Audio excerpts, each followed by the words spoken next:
Good morning, welcome to Trade Live with IG with myself and City AM Special. Good morning, Rich. Pleasure to be here. It is Thursday, the 7th of August, 7, lucky number 7. And sorry for the delay, everybody. We had a network issue, which Mini Cooper's also got. Yeah, well, Mini Cooper's on it. He's calling tech support, harassing them. He's getting it fixed. Yeah, he's all over it. Although we don't call him Mini Cooper anymore. Now he's Big Luke. I've always called him Big Coops because he got a bit sensitive when I called him Mini Cooper, and I respect my friend's feelings. Look at that beautiful morning out there. Oh, we can't lie. Tropical. But yeah, beautiful day yesterday. Beautiful day yesterday, especially if you were long the Americans. Long the Americanos. Let's have a look at what's coming up on today's show. We've got myself and Ronnie through till 10 past 8. Then Angeline is taking Ronnie on. But look, just look, 8:25. You read it there right. The man is back. The first time Andrew Webley was on this show, the company must have been worth about 200 million sterling, I think. Now, worth 600 million sterling. Andrew Webley joins us 8:25 to go through the latest Smarter Convert. 9 a.m. all sessions opening bell with Angeline. Then we've got Psychology of Trading with our favourite Isar. 10 past 9. Could learn a few things there, Ronnie. And then Dumb and Dumber are on at 9:35 with Man versus Machine. What is going to be the latest? Are they beating ChatGPT? I am actually itching to find out. I was struggling to sleep last night, and that's because I was so curious about what was going to happen in Man versus Machine. You should have just put it on. You would have got to sleep like that. Right, let's go into some overnight action, Ronnie. Yes. Aha, the Duke of H. I see you in the chat there. Good morning, sir. We welcome you. Good to have you back. Haven't seen you on the chat for a while. And also, Funky Gibbon. Hope there is a sign for the markets. Well, not if you're short. Hello. What a beautiful move in Apple. Beautiful move. What a stock. Neil Brewster, good morning to you. We got two Neils on this morning. Neil number 2 telling us that Maersk is raising its outlook. Looks like a really good quarter for them, actually. And yeah, we got a few things to go through, don't we? Yeah, let's see what we got up. Why don't you do us all the favor and pull up the overnight news from your paid Financial Times subscription? Yes, he's only gone and done it. He's only gone and blown the doors off. Producer Phil has come through with the goods, and this is our new and improved Financial Times subscription. Although I don't think I've logged in yet. Right, here goes. So Donald Trump threatens 100% tariff on chips, but they've managed to cook up a deal. And Apple rocketing higher yesterday, 5% in normal hours, and then another 3% after hours, as he did the high fives with Trump. However, the story comes out this morning, Trump made it up as he was going along. That sounds very unlike him to make information up. So his commerce department had no idea what he was about to offer Cook. And Donald Trump and Tim Cook in the background had a discussion on what the deal was going to be. They came out into the press conference and Trump made up something else. It is an absolute farce what is going on in that building just now. I mean, Tim Apple, I think he's done a good job in identifying the fact that the Trump administration is a pay-to-play administration. It's very simple to just, if you throw in some figures in and say that you're going to invest a couple $100 billion, you're going to be treated like royalty, and you're going to be carved out of tariffs, which they're going to be now. Nothing to see here. Just move along, people. So let's take a look at the 5-day chart of Apple here. Look at those P&Ls, baby. So this is when Apple came out with numbers, right? Numbers were fine. They were agreeable to the market. Then we had the big sell-off. Look at that, all the way down to 202. You really caught that dip nicely, mate. What, that one? And then story comes out yesterday about 20 past 1 that Apple was investing $100 billion additional to the half a trillion they already have committed to investing. And it's not even that they're not building factories or anything like that. They're doing deals with the likes of TSMC, Broadcom, Supermicro. And so the market started to go, and the White House announced that Tim Cook was coming in. So that was part of the excitement. And then last night at 10:30, it went again. My question for you, Rich, is as Trump initially came out with the tariffs, mainly designated towards the Chinese, the response from Apple was to sort of start moving production, especially for the iPhone production, move it towards India. Yeah. Now India has been hit with a 50% tariff due to their oil purchases from Russia. So how do you see Apple sort of circumventing these tariffs and having actually a cost-efficient production? It doesn't matter. He's done a high five with Trump. Okay, sorry, my bad.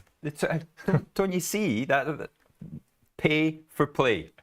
As long as you get in there and you throw out a huge number, like the EU have finally cottoned on to it. We're gonna invest 600 billion into the US. Yeah, with no actual concrete figures or plan or anything to have invested. And then Trump has asked, well, what's the 600 billion going to be invested in?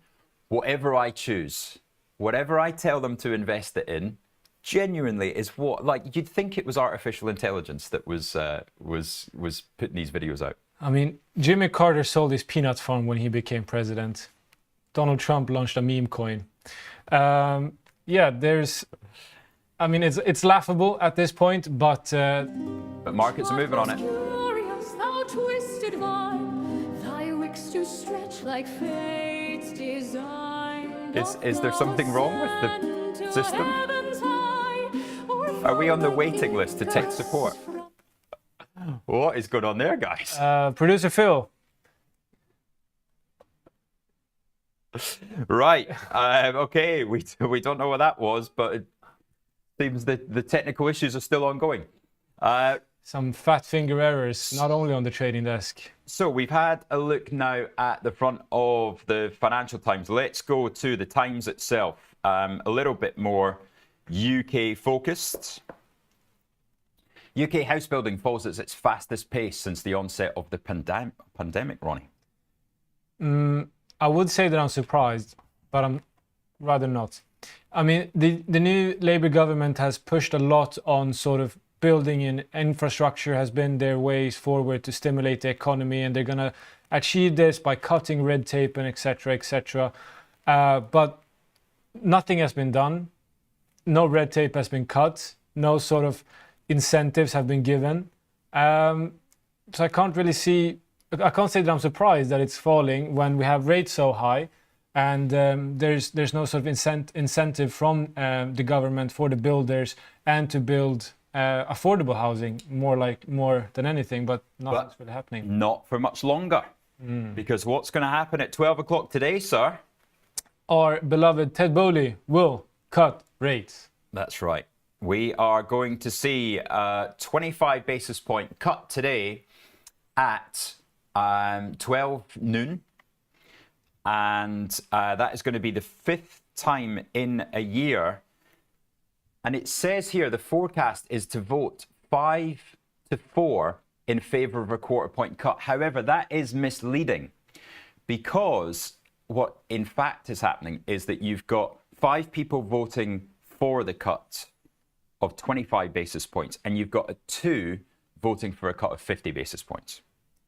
But so it's actually 7-2. So it's a it's a done deal. I wouldn't say. I mean, absolutely yes. There needs to be a rate cut in the UK. We've been higher for longer, for far too long. However, the issue persists in the fact that we have a higher inflation in the UK. The inflation remains relatively strong. the inflation remains relatively strong. And then 3.6%. 3.6%. And in addition to this, we have a weak growth. So this is the horrendous, sort of ingredients for a horrible cocktail.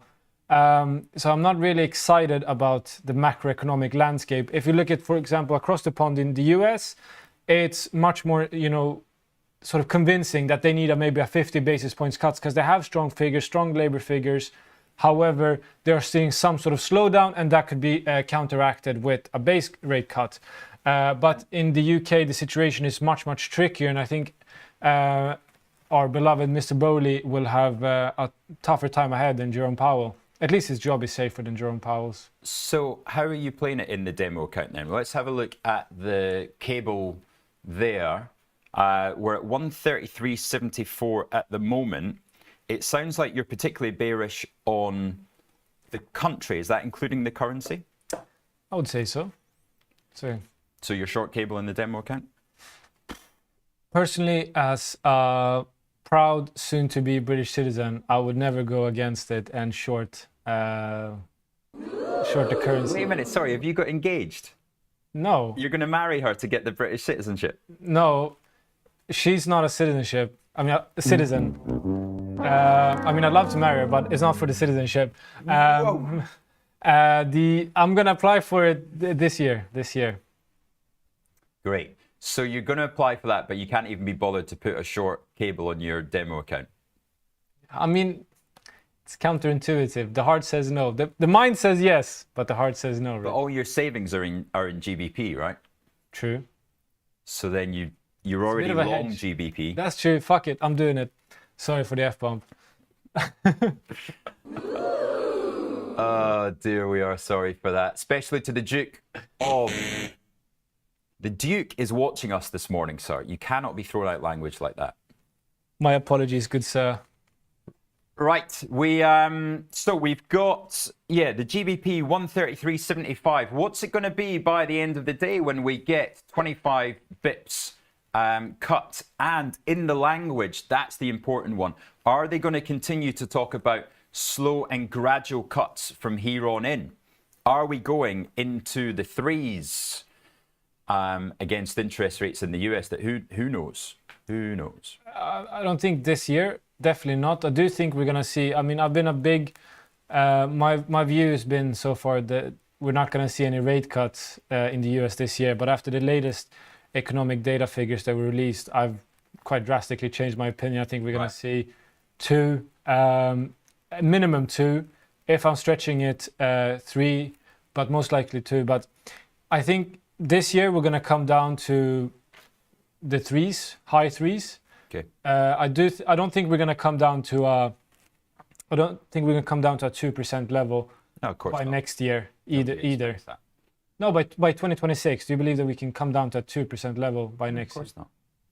Good. No chance. Good.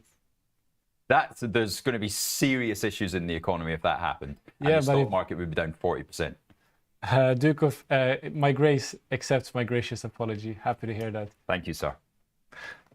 Right, I am going to sell £2 a point of cable, 133.74, because we're long cable, naturally.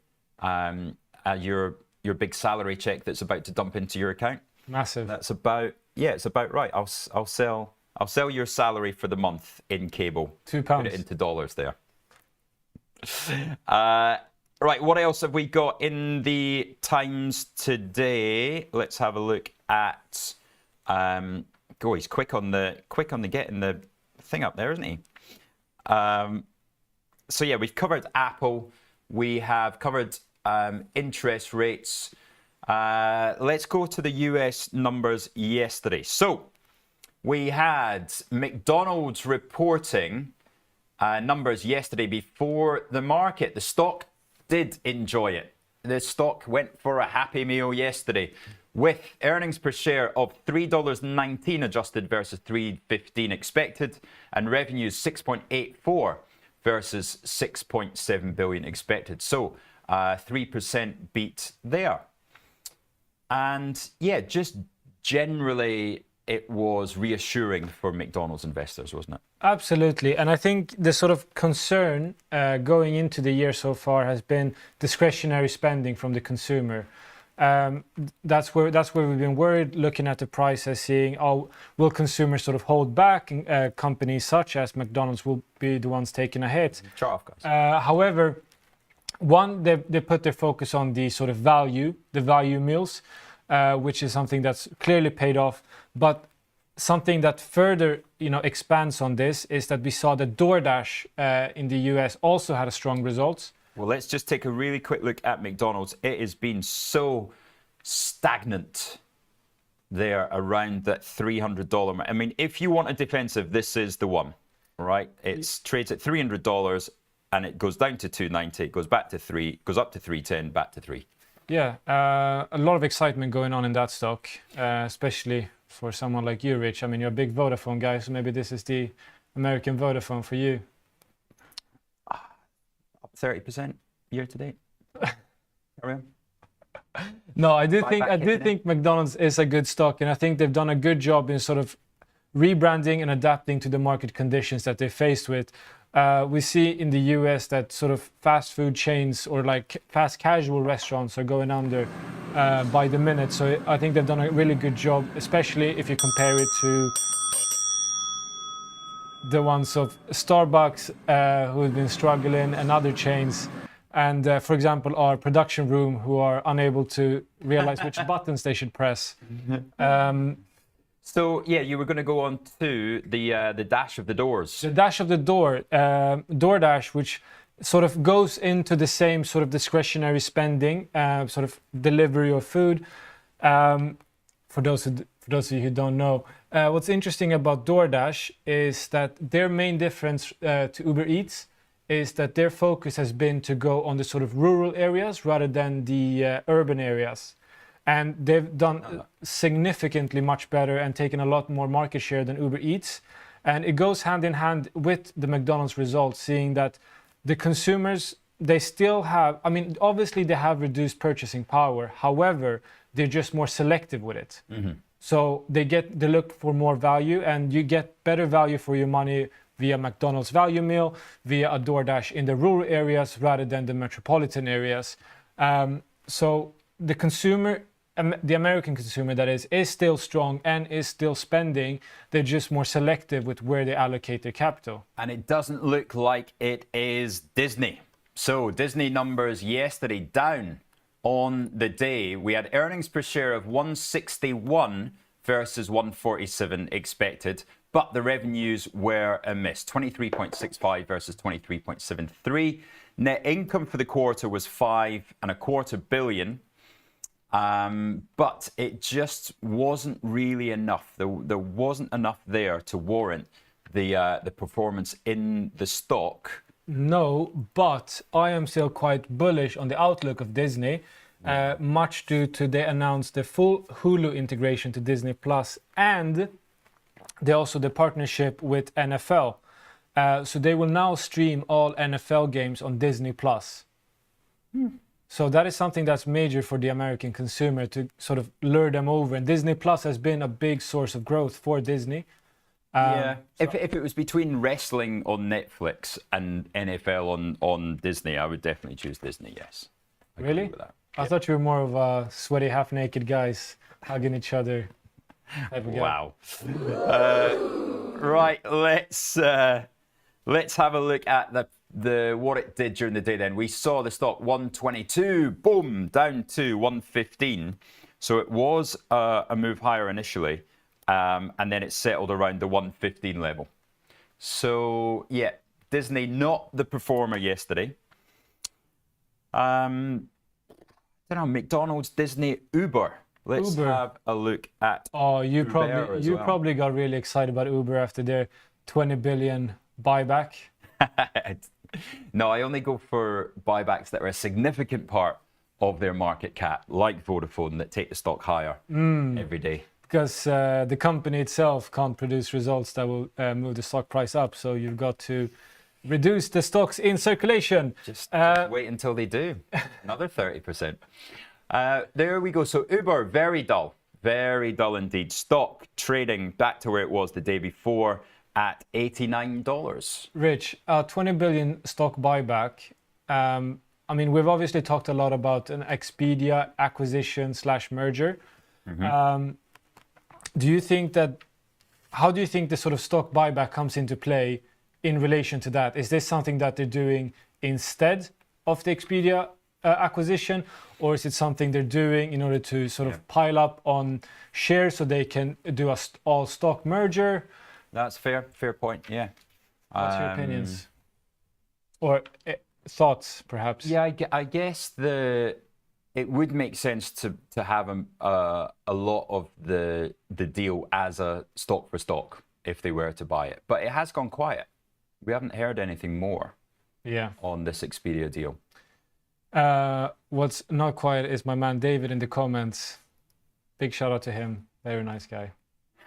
David, I didn't know that's what your mum's login name was on YouTube. You and I will have a chat after the... Boise said not all Davids agree, apparently. Not all Davids... Oh, Boise, come on, man. Right, it is time for Guess the Chart. What is the chart going to be today? But also, what genre is the music going to be? We've got a little double game going on. It's a UK stock, everybody. Let's see your guesses in the chat, as you're giving us the big thumbs up to get rid of Ronnie. If you want Ronnie gone by 8:05, give us a thumbs up in the chat. Please. We'll see you in 2.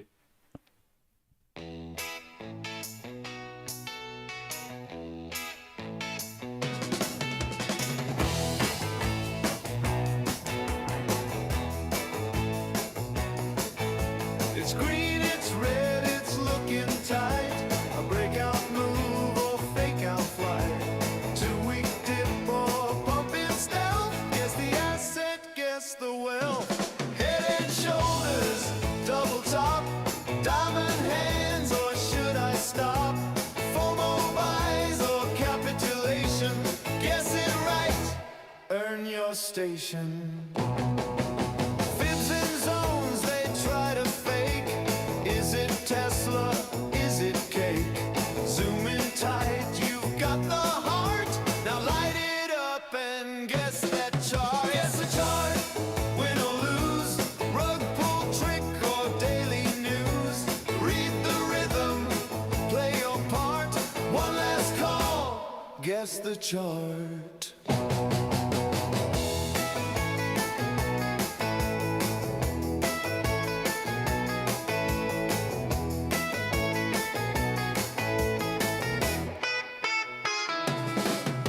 Producer Phil's got tricks up sleeve. He'll throw a curve and watch you leave. Rich is cool, but don't be fooled. He's seen more charts than you've been schooled. An angel make, she's sharp as steel. Guess it wrong, she'll close the deal. Guess the chart. Guess the chart. Guess the chart. Guess the chart.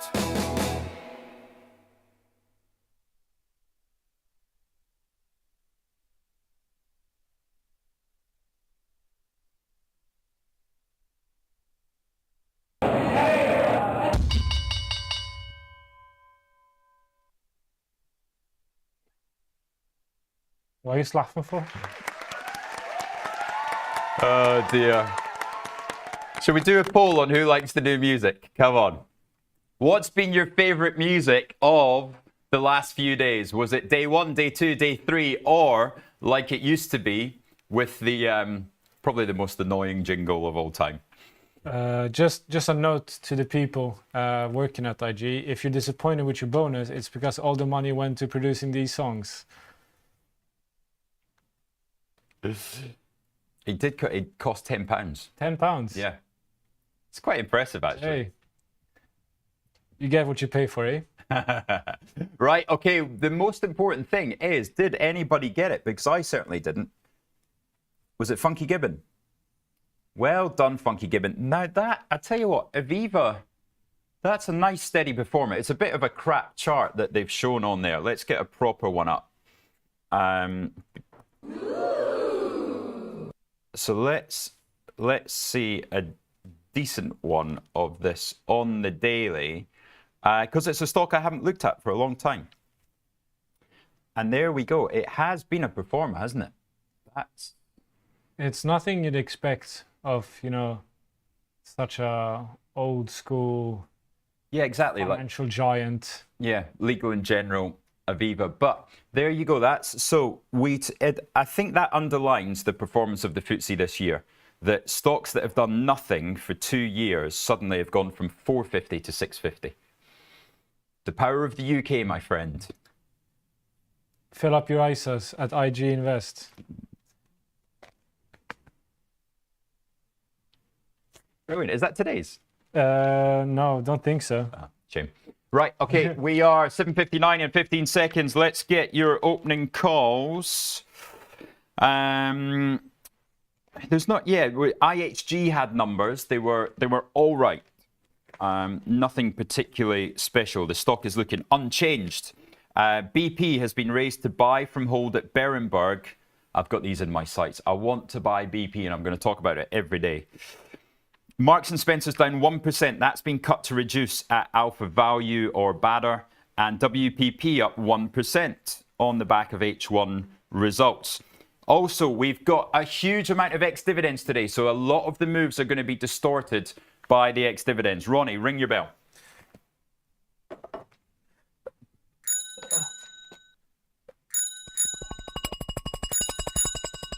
There we go.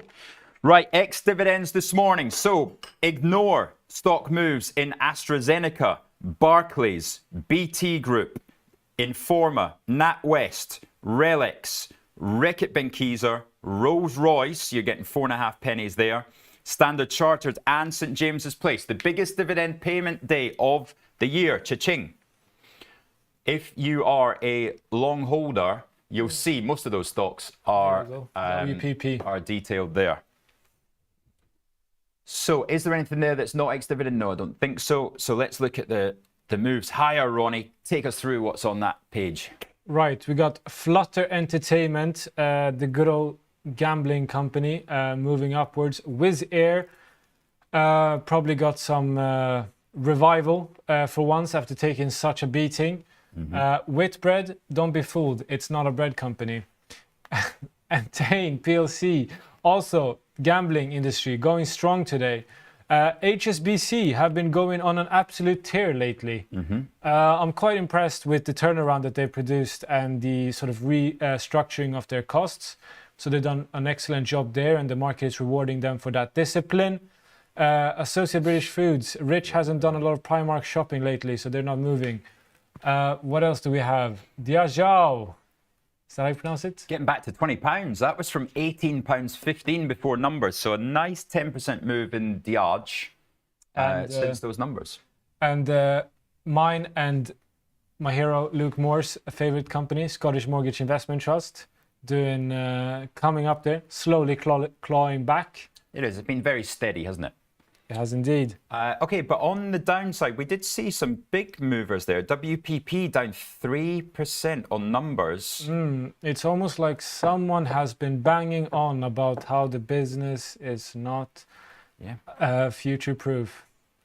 Yes, what else do we have? What were they? Were they £4.60 when we were talking about this? I think they've gone, oh, look at that.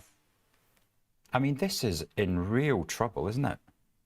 The profit warning was £4.50, £4.40 on that day. But let's look at what's happened since there. That is a shocking price action. Yeah. And yet again today, down 3.5%. So WPP is one of those knives that it's just got blades at both ends, doesn't it? It doesn't, yeah. You don't want to catch that falling piano. Falling piano. Right, of the dividends you see there, BT's dividend, NatWest is dividend, Reckitt's is dividend, Vodafone is not. So Vodafone, that is a clean down 1.3%, 84 pence. That must have had a strong day yesterday. Glencore, shocker of a day yesterday. Yeah, well, they've now agreed to keep their listing in London and not move to New York, which I believe is positive news for the market overall. But Glencore, we were talking about Glencore for quite some time at a much higher price level, and so they're looking attractive. £3.15 they were, well, no, sub 3 they always look attractive. Yeah, well, in Is the general view. in the words of Pete Ward, if you like them up there, you'll love them down here.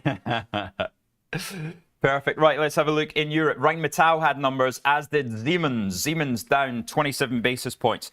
They said that they would confirm full-year guidance with Q2 orders up 28%, but the stock very bored And there. in addition to this, they have a 136 billion euro backlog driven by data centers electricity demands.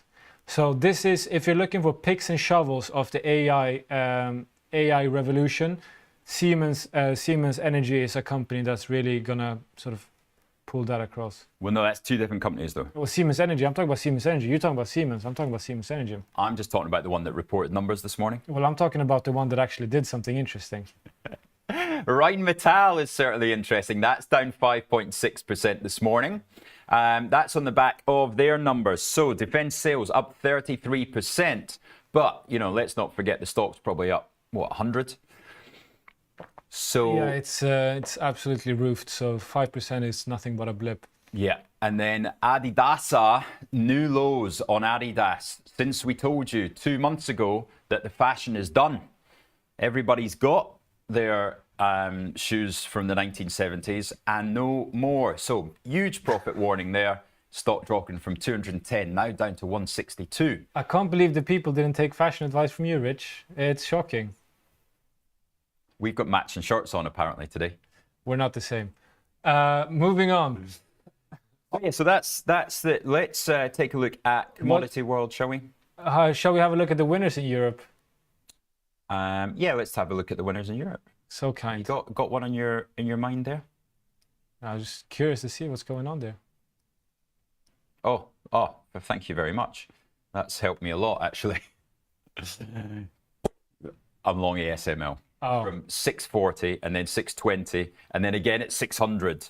But they were looking shocking yesterday. They're down at 591.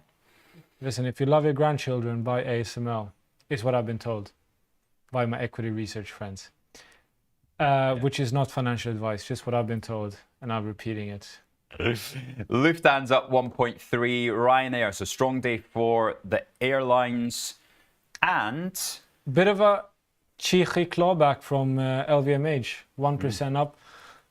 Interesting to see how they can sort of maneuver in this new sort of consumer economy where the focus is rather value rather than luxury and quality. But yeah, interesting. The banks are especially the European banks, along with the American banks, they're all continuously to do well.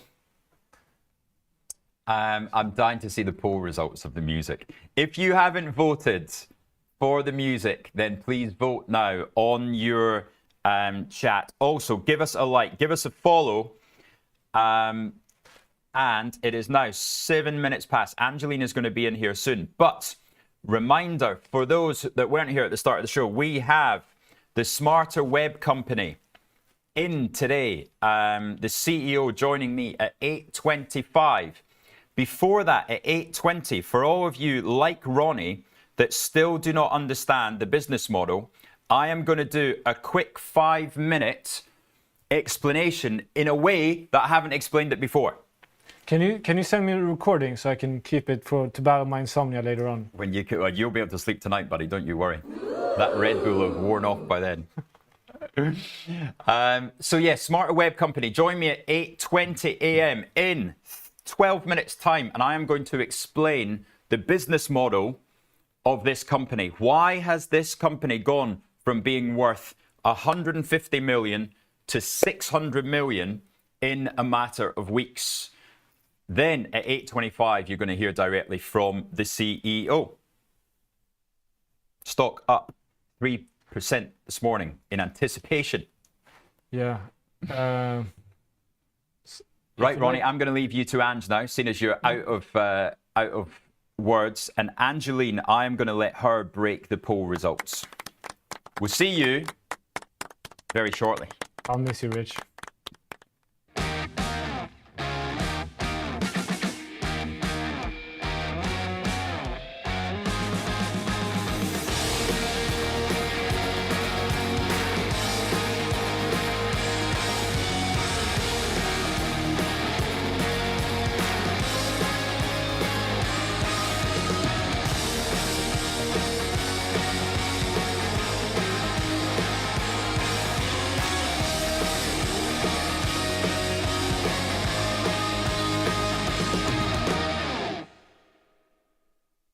If you're looking for flexible ways to trade financial markets, whether you're experienced or new to trading, you've come to the right place.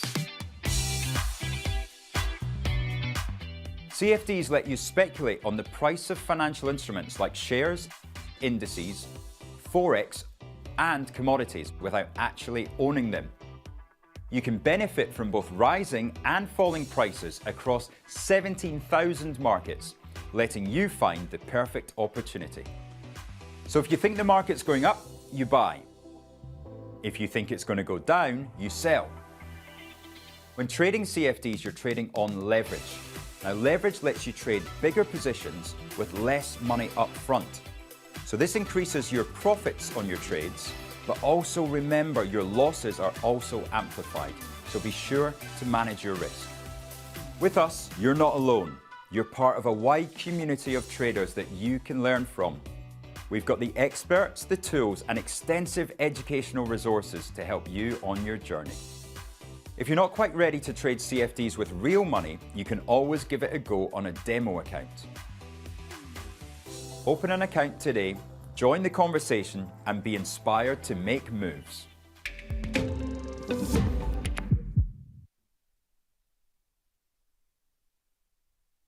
Bring me the next shiny new thing. Bring me the next shiny new thing.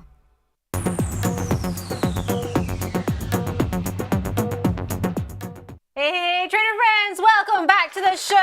Good morning, Ronnie. Morning, Ange. Wonderful watching you from the outside. I did have a big laugh when you were teasing Rich about, the buybacks, and we know your feelings on buybacks. And Yeah, I'm not a strong advocate for buybacks, unlike Rich. I actually believe companies should innovate and create value for their clients and shareholders. invest in staff as well. Exactly. Good morning, Andrew McKelvey. We will make sure that Rich will ask the CEO about those warrants as well. Maturin Paul, good morning to you. Sogjin, we will discuss that in a moment. Thanks for the heads up. And Funky Gibbon, yes. Those of you that hold Aviva, I do too. It is very much part of my UK stocks defensive play. And Maturin talking about Wizz Air as well this morning. But I was going to ask you about IHG. Do you ever use any of the IHG hotels? Holiday Inn, maybe? IHG, I can't say that I do use them very much. Maybe, hopefully, one day if I keep working hard with Rich, maybe I'll afford a Four Seasons lunch or something like that. But they had very good results. Pre-tax profit was 633 million, where the estimate was 516, and so they produced really strong results in a as we've talked about, sort of economic downturn where people are spending less. And I think that's where the value of the portfolio of Intercontinental Hotels comes in, because they have such a diverse portfolio of hotels. So everything from the Four Seasons to Holiday Inn. So regardless of your budget, they have something to offer. But another hospitality company, which I know you're a massive fan of, Ange, Airbnb, they also reported very strong results. How do you feel about that? Something you want to tell the people? He's doing this on purpose. He knows I really dislike the Airbnb model because I just think it needs a lot more regulation so it doesn't change our suburbs into, hotels and ghost towns. But speaking of which, Airbnb is another one that we are watching for you because Airbnb will be one that I think will move quite rapidly. It is all sessions here on the IG platform, but we are seeing indications of that stock moving lower on very thin trade. Now, the thing with Airbnb, what the Ange likes is that the company is saying it sees slower growth. Which you like.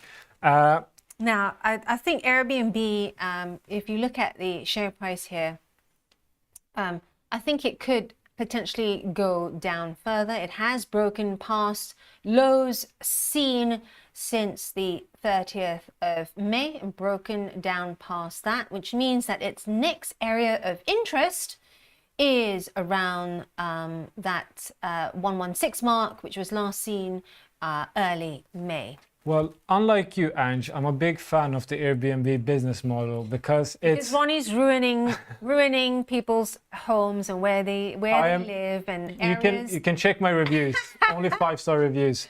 I think Airbnb has an incredible business model because without having the capital intensity as an intercontinental hotel group has, they're able to scale rapidly across the globe and keep relatively healthy margins. So we saw that the Q2 results, revenue was up 13% to 3.1 billion and adjusted EBITDA margin at 34%. Net income of 642 million. And they're even guiding for 8 to 10% growth for the next quarter. So I think it's something that it's a company that's really, profitable in the sense that they can scale rapidly and do so without the capital intensity as a traditional hotel business has. And they're doing so while being profitable. Is this Ronnie's heart talking or is it Ronnie's portfolio? Both. Airbnb, just telling you here, a forecast third quarter sales which beat estimates, but yet the share price is indicated down sharply. It seems like they've listened too much to you, Ange. The thing about Airbnb is that I think the company's grown a bit too fast, too quickly. It's also right now seeing that we are seeing a bit of this fatigue after the travel madness after COVID, right? Don't forget the United Airlines, the American Airlines, all those big names to do with travel. TUI as well. They soared after the last lockdown was lifted. Trader friends, if you are one of those that took advantage of this and just went travel mad after the lockdowns, let us know. I'm looking at Ronnie here because you look like one of those people that paid like £20 a bottle of wine when the bottle of wine was only like £7. Well, I am not a drinker, so I'm more of a Coca-Cola. Yeah. Kind of man. If I get a bit freaky, I go for a Diet Coke. Otherwise, I'm a lime soda type of guy. Wow. So I'm short Diageo. Really, really, crazy parties at your house. Oh yeah. Speaking of which, Airbnb, we are watching that one. Some of the other ones that could be in view as well, just coming off my chart there. Maersk rising on the outlook. We'll take a look at Maersk in a moment. Also, Henkel. I don't know whether any of you trade Henkel because this is the best least known stock ever. Well, lots of people don't know Henkel, and it is up. I'm one of them, so please do brief me. You are a consumer of Henkel. Trader friends, if any of you own a smartphone, you are a consumer of Henkel. They make adhesives, manufacturing grade adhesives that are in everything from your laptops that are in front of you that you use every day to your iPhones to aircraft because the adhesives are so strong. It means that you don't need things like rivets, right? Heavy metals. And Henkel is in almost every industry. And right now, Henkel is up because it cut its full-year sales guidance, but says that it's going to see higher profits because of these cost savings. So they do everything from products that are used in beauty to laundry to home care brands, but they also, of course, do this very interesting adhesive business. Rheinmetall. Have you talked about Rheinmetall already? Just a blip of Rheinmetall. They took a little beating. They're down about 5%, but feels like the stock is up about 10,000% lately. Yes. So I think it's not going to be frowned upon. That little blip lower there, given how far and how fast it has risen. Arsax, you still holding Rheinmetall? I still have exposure to Rheinmetall there. I just think this is a tiny blip because of the spending by the Europeans that have been earmarked. That still has to be deployed. Well, they did increase the defense spending, and something that we're going to see. My question now is, I think people are wondering, are the future spending already priced into this stock, or is it something that we're going to keep seeing as a catalyst for further rise of the stock? But more likely than not, in my opinion, I think the pricing already includes the future 5% NATO spending.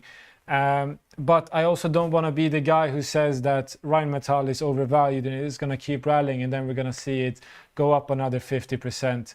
You and many other fund managers. Exactly. Are now saying, before they would never talk about Rheinmetall, they'd never talk about defense. Now they call it tactical deterrence. We're invested in tactical deterrence. Speaking of tactical deterrence, another mover is Merck. Let's have a look. Merck is currently down and going lower, down 2.2%, but now down almost 3% there. Just having a quick look at Merck there. This is after it raised its forex adjusted profit guidance on its drugs and lab gear. But before we go, we've got the poll results. Breaking news. Producer Phil in my ear. Producer Phil, breaking news. There we go. Read it out for us, Roddy. All right. So, do we like the new Guess the Chart music? Love it. Loving it, keeping them coming. That's 80%, whereas 75% of those are Phil's burner accounts.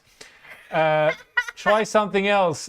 It says 14%, and whereas 13% of that is Rich's burner accounts. Burner account. Bit, hit and miss. 3% prefer the old music. 1%. Who is the 1%? That was Mr. Anderson. I can't answer that. Right, we gotta go because Mr. Anderson's saying hard rap now. Right, Twitter friends, we'll be back. Don't go away because SWC is up next. Okay, guys, before I teach you how to use this, I have to teach you how to use this. The mind. The cash return wasn't all about speed, it wasn't always about power, it was about the mind. Become the bull. Visualize greatness. Okay, minds are ready. Time to go. Hey, come on, Pat. Come on. Cash returns, come on. Oi! Well, you're not going to get better than cash returns.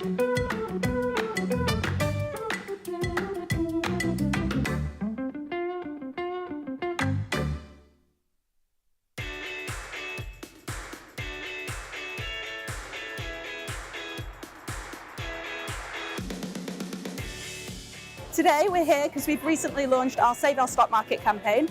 We just want to raise awareness for terrible cash returns that everyone is getting with their money just sat in cash ISAs. What we want to do is raise awareness for the great returns that you can get on UK stocks and help revive the UK stock market and get people investing.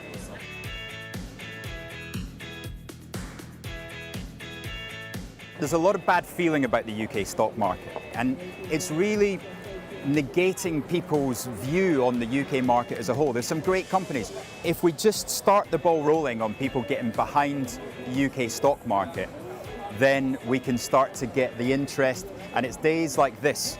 We get awareness of all the crowds talking about stocks. It's really that awareness, and ideally we'd like to take it to the government. We would like cash ISAs to be reduced, not because we don't believe in the chance of people saving, but more that you get higher returns, as much as 7 times historically, in investing that you can from cash. And that's not saying people go out and take a load of risk.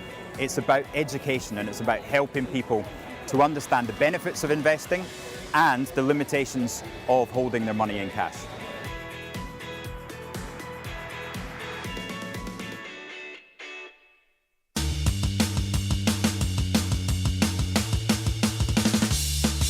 Right, welcome back everybody. Ahead of having the CEO of Smarter Web Company on, I wanted to really break it down on explaining the model of Bitcoin treasury companies, right? This isn't just Smarter Web. This is, whether it's MicroStrategy, whether it's MetaPlanet, to be able to get your head around this, it's really tricky, right? It took me about 3 months to actually understand how this thing works.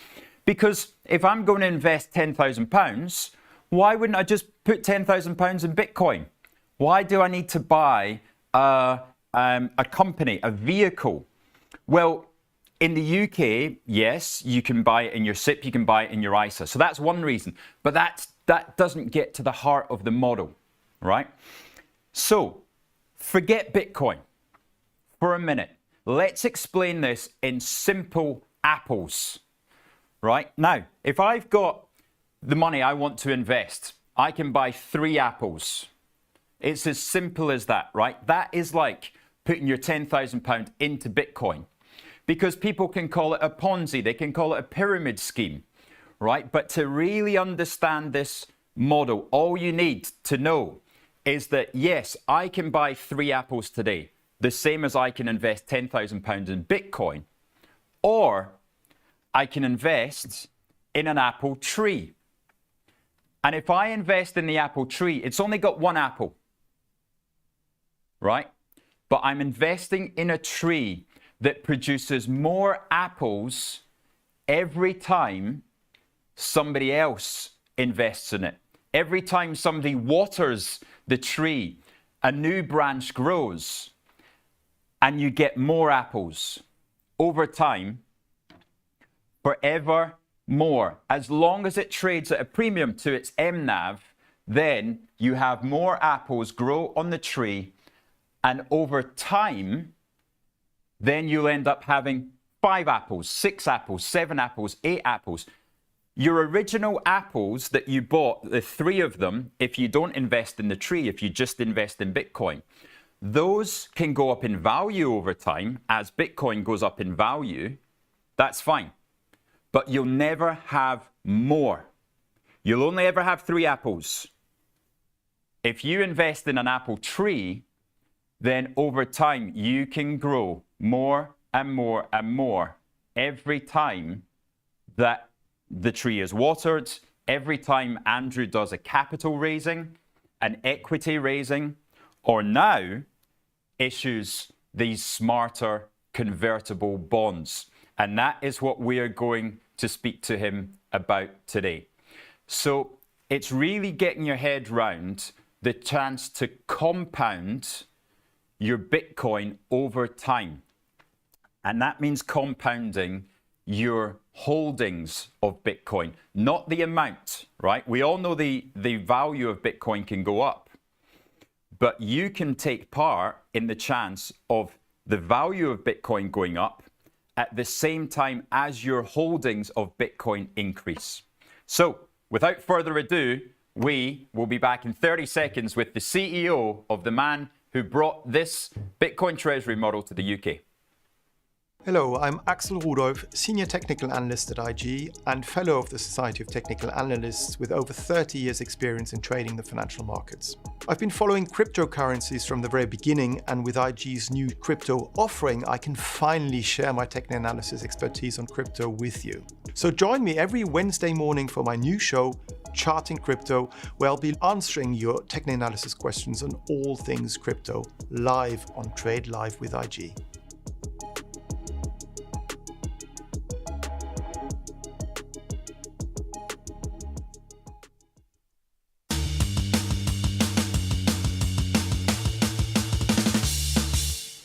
Well, I am very happy to invite back Andrew Webley, the CEO of Smarter Web Company. How are you doing, Andrew? I'm good, thanks. How are you? It's been, I think, 2 months since you came into the studio. Longest 2 months of your life? Certainly some of the best 2 months of my life. Yeah, it seems like a lifetime ago that I came into your studio. Yeah, a real lifetime ago. That's right. And the stock was at 28 pence. I think, did you own 30 Bitcoin or 50 Bitcoin, something along those lines? Give us the total now, the official release total of how many Bitcoin you now own. So we own 2,050 Bitcoin, but everyone can see from the public filings that we've released that we've got enough cash for over 2,300 Bitcoin. So that's a fair multiple from when I saw you, which was only 2 months ago. That's right. And we've seen a lot of volatility in the stock. It's gone from 28 pence when you were on up to as high as, did it touch £6 at one point? Yeah, intraday. Yeah, so the volatility has just been incredible. When some of our viewers have had the enjoyment of participating, I know one of them has managed to buy a car off the back of it, and I guess we spoke yesterday, and I invited you back on. You said, "Yeah, great, no problem. I can come on the 18th of August," and I said, "No, Andrew, please." Even if we can do a live link from home, we need to talk about this the new move into these bonds, because it's not just a convertible bond, is it? It's a smarter convertible bond. Yeah. So when we listed the business and we IPO'd it, we did effectively private placements. So from the start up until now and into the future, we can raise capital through equity raising, private placements, whether that's from retail investors, high net worth investors, or institutions placements. And then what we did is we devised a way that we could do something that's very common in the States, which is an ATM style facility, so that in the background, every single day, providing it's an up day, we can effectively sell our own shares through an intermediary, and we can raise capital that way. And then the third thing that we announced yesterday is what we've called Smarter Convert, which is the third strategy that we've got, which we believe is an excellent way to generate additional capital for the business. And in my opinion, with zero downside for the business, funnily enough, zero downside for the investors as well. And that's a third way that we can generate capital for the business to fulfill our business strategy. That was, and the way I like to think of it is pools of liquidity. And originally, you were just swimming in this pool of liquidity of equity raisings. And the ATM, like you say, just gives that, a nice little announcement every couple of weeks now that updates people on, you almost don't notice it. Because it's like a reverse buyback, is how I think of it.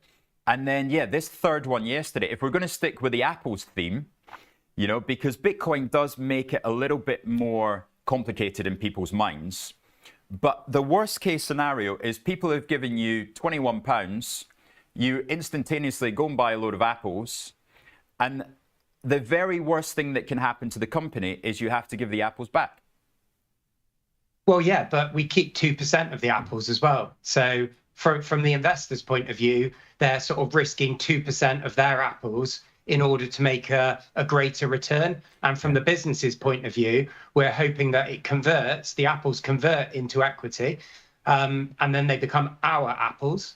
And it's a beneficial way of raising equity. So as an example, because the premium that they pay, the conversion price they pay, is only 5% above the market price at the time, it's better to the tune of 5% for my shareholders that I can do it in that way if it converts. So and there's no interest or anything like that on it. It's 0% interest from a really, really credible investor. And that was the other thing that everyone started to understand the Smarter Convert yesterday. And I think over the next few days, they'll understand it and they'll see it how I see it. Yeah.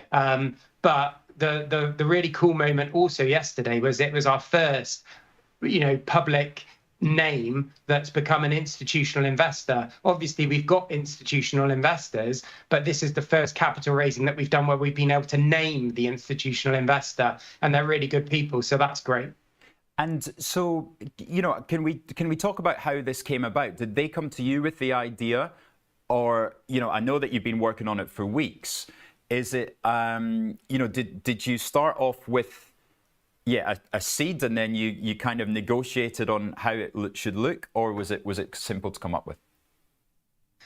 Yeah, so I think about everything all the time in terms of ways that we can generate capital and all of the other aspects of the business, because, you know, in some ways it's very simple, in some way there's a lot to do, you know.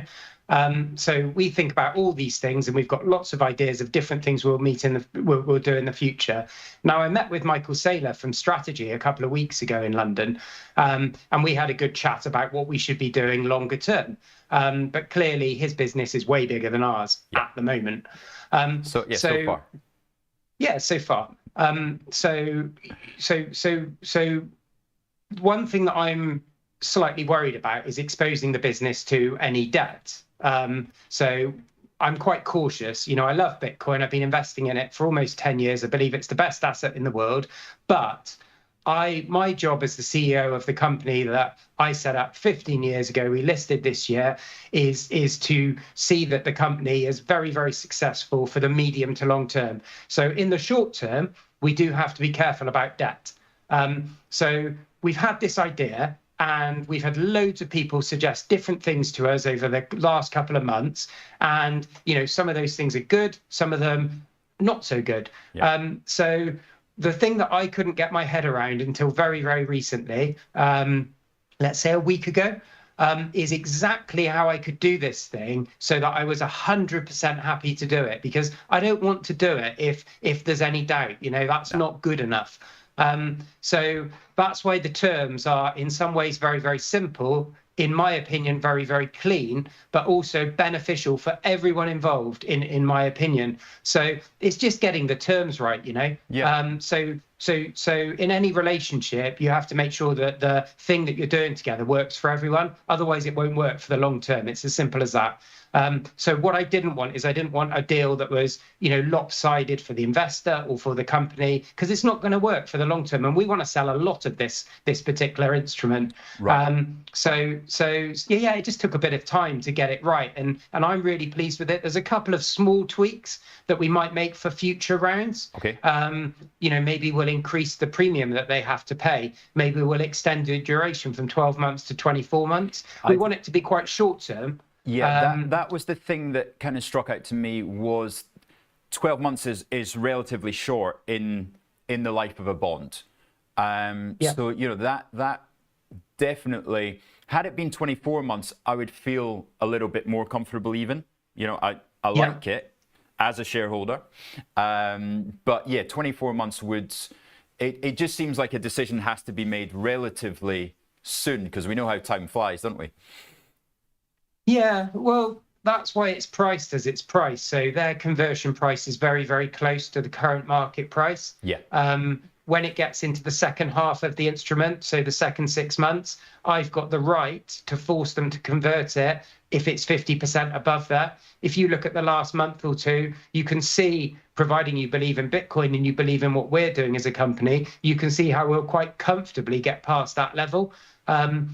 So that's why the 12 months is, you know, sort of absolutely fine in my mind. Yeah. And then you've also got to think about the fact that worst case scenario, and I put this in the announcement as well, because I wanted to put it in simple terms, worst case, best case scenarios.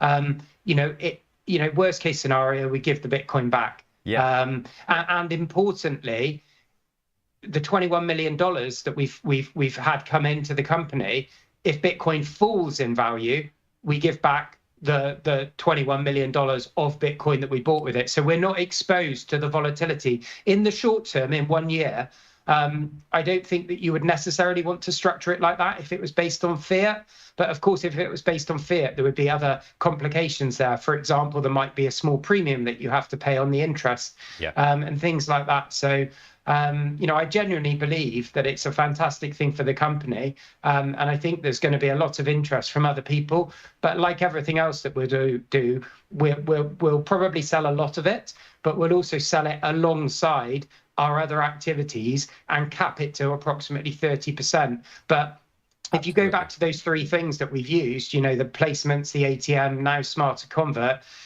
any investor needs to step back and look at the three of them together. So they all work together to make the company bigger, again, in my opinion. Exactly. It's almost like people who are scared about paying an MNAV premium, their thought process is, right, why don't I just take the money and invest in Bitcoin? Well, this is basically doing that. This is giving them the chance to buy a convertible bond, which is basically buying Bitcoin minus 2% with an upside call option on the Smarter Web company. Yeah, 100%. And, obviously we've spoken to other people that are interested in this particular product already. In the short time, i.e. 24 hours since the RNS came out, we've had people get in touch with us also expressing an interest as well. Okay. So there's a lot of people, there's a lot of institutions out there that believe in Bitcoin like I do. And there's a lot of people out there that have got a lot of Bitcoin. And we always say, what is better than Bitcoin? Well, the only thing in our opinion that's better than Bitcoin is compound Bitcoin, which effectively we're giving people some exposure to something like that. Yeah. I think it's a great solution for everyone, the shareholders, the new investors, and the company. So let's take a look at the website, this great Treasury analytics page that you put together. So Bitcoin hold, we see there 2050. We see the NAV now up above 200 million sterling, which is huge. Now, does that include the 21 million? And it includes the 8 million that you raised the other day, but it does not include any updated ATM amount. No, so that's almost right. So the figures on our dashboard, if you zoom up to the top where it says shares in issue and the market cap, we've put that in as a diluted figure. So what we did yesterday morning is for the shares in issue, we added in the shares that would potentially be issued if the Smarter converts, just to give people as much transparency and as realistic a figure as they should be using if they're looking at our company. So then if you look at the NAV, the 200 million approximately figure, and it's worth, saying when we're talking about our NAV of 200 million pounds, approximately, that we don't have any debt as a business, zero debt. If you're not counting Smarter Convert as a debt, because it's kind of debt, kind of isn't debt. So 200 million pounds there. And then the most exciting thing for me at the moment is if we look to the right of there and we look at the MNAV, you can see that if you believe in the Bitcoin treasury model, which I do, obviously, you can see that, based on the last few months, we look, quite compelling at that point. And you can compare that to things like Metaplanet, Strategy, Capital B, which was formerly called the Blockchain Group in Paris, all the Bitcoin treasury companies that I actually hold that I really like. Yeah. And you can see that it's pretty compelling at the moment if you believe in what we're doing. That's right. So back to where you were on the 1st of May. So in terms of if we wanted to think of this like a PE ratio, then the company has never been so cheap to invest in on a valuation basis from when it was first from the 1st of May, which that is really interesting. And it also feels to me safer because the hype has gone. This craziness when we were up at, double digits, even 15 times MNAV, that was it felt like almost like a meme stock, the way people were treating it at that stage. But now it feels, you've managed to bring it back. Chart off, thanks guys. You've managed to bring it back to this compelling, serious business that, as you say, you're finding new sources of liquidity. Because not only did you start with the equity offerings, you then listed in the US. And it's got the US listing, then the ATM, then this convert. Are there any other ones that, you know, are in the public domain that, you know, you can look forward to this new pool of liquidity potential? Yeah, so we also managed to get in place a Frankfurt line of stock. So that's really important because we've got quite a big global base of investors, not just UK investors. You know, I live in the UK. We're a UK company, but we are as my daughter says, a global phenomenon, which she can say the word better than me, actually. And she's only 12. You know, so we do have the Frankfurt line of stock. We do have some other ideas of what we'll be doing in the not too distant future, but I can't really talk about that one. Certainly. Going back to the point about the MNAV and the history and where we're at the moment, like this is just markets, as you know, Rich. Yeah. You know, when things are cheap, you know, less people buy. When things are expensive, more people buy. You know, that's what creates opportunities and things. You know, I've increased my holding in Metaplanet this week. I've increased my holding in the blockchain group last week, which is now called Capital B. You know, I fairly recently increased my holding in the Smarter Web company at approximately 100 times higher than when we listed the business. Yeah. I put in approximately £100,000 of my own cash into the company at that point. I think it's approximately the share price at the moment, maybe a bit higher. So, you know, it's just how it goes. You know, we're in August at the moment. We're busier than ever, but the market is quieter than it's been in our life as a public company because it's August. So you've got all these discrepancies. And all I can do as the CEO is I can keep doing what we're doing. You know, if we look at just this week alone, you know, we've announced a capital raise on Monday. We've announced Smarter Convert on Wednesday. Today is Thursday. And, you know, maybe there'll be other announcements before the week's out. We'll have to wait and see. And this is just when you got back from holiday. I believe you actually managed to take a holiday amongst all this, Andrew. Yeah, so I went on a holiday that I booked before we did the IPO. I had booked it. And then I started telling people where I was going. I went to Abu Dhabi, which was fantastic. And then my diary started getting fuller and fuller with people saying, oh, could you go and see this guy? Could you see this person? And it was great, you know, because I love what I do and I'm very lucky to do what I do. Yeah. Fantastic. Well, Andy Smith giving the perfect example on our chat there, saying if you bought at 28 pence when Andrew was on the show last time, you now have 80 pence worth of Bitcoin. So, you know, this goes back to the tree idea that you're compounding this Bitcoin rather than only still having 28 pence of Bitcoin. And then other questions. That's a very fair question from R6 Senna as well. We've got to think about the risks on the downside as well. What do you think the effect will be if Bitcoin goes down? Well, it depends how much it goes down by, right? So if it goes down a lot, which is not what I believe, then clearly our shares are going to take a hit because I don't believe in pounds. So I believe in Bitcoin. So we hold the assets in our business as Bitcoin rather than, you know, GBP or dollars or euros or anything. That's how I've run my life for almost 10 years. And that's how we run the business. So obviously, if Bitcoin absolutely bombs out, our shares are going to suffer. It's as simple as that. Now, over the long term, we're not going to sell the Bitcoin. You know, we're an operating business that's been profitable for 15 years. So I think the worst case scenario there is potentially it makes it harder to raise additional capital, you know, to keep the flywheel going. Yeah. But then at some point, if we look back at the last, you know, 16 years of Bitcoin, you know, historically, when it's had a correction, it's always then improved and it's gone considerably higher. You know, it's the best performing asset over that time period by far. I think there's only been, off the top of my head, 3 bad years in that time period. 3, you know, which is awesome for any type of asset. So, you know, if Bitcoin has a bad time in the short term, it will be a buying opportunity for people.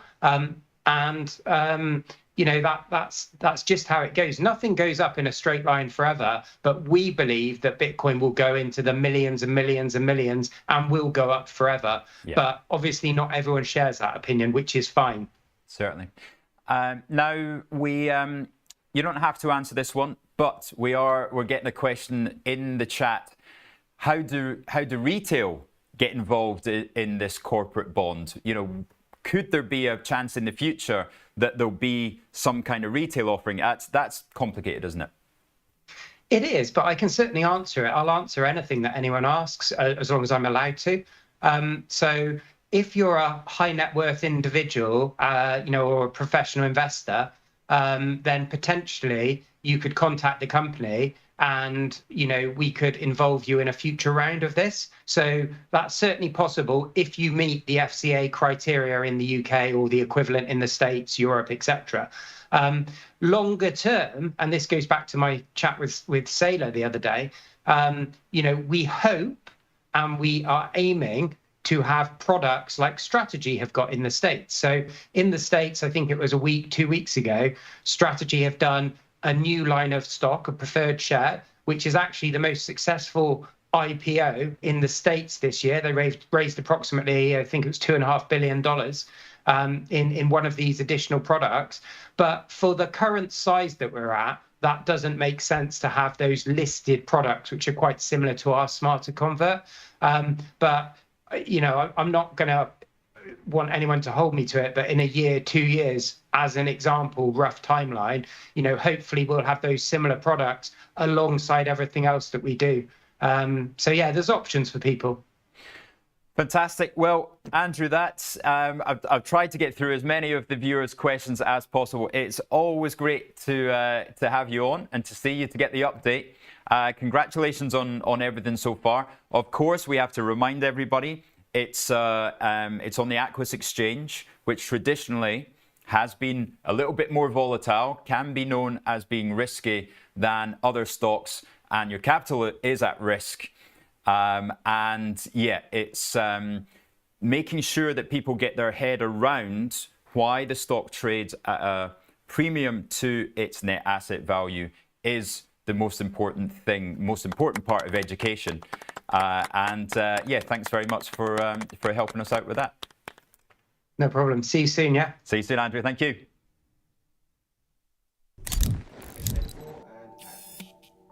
In the last video, we talked about earnings per share, or EPS, using pizza slices to explain how much of a company's earnings you, as a shareholder, would get for each slice or share that you own. But today, we're taking it one step further, and we're using EPS to calculate the PE ratio. And this will help you understand what a share price actually represents.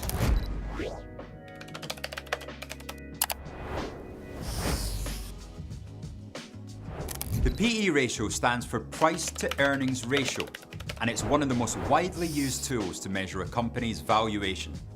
But what do I mean by that? Valuation is essentially the price you pay for something compared to what you get in return. Is it worth it?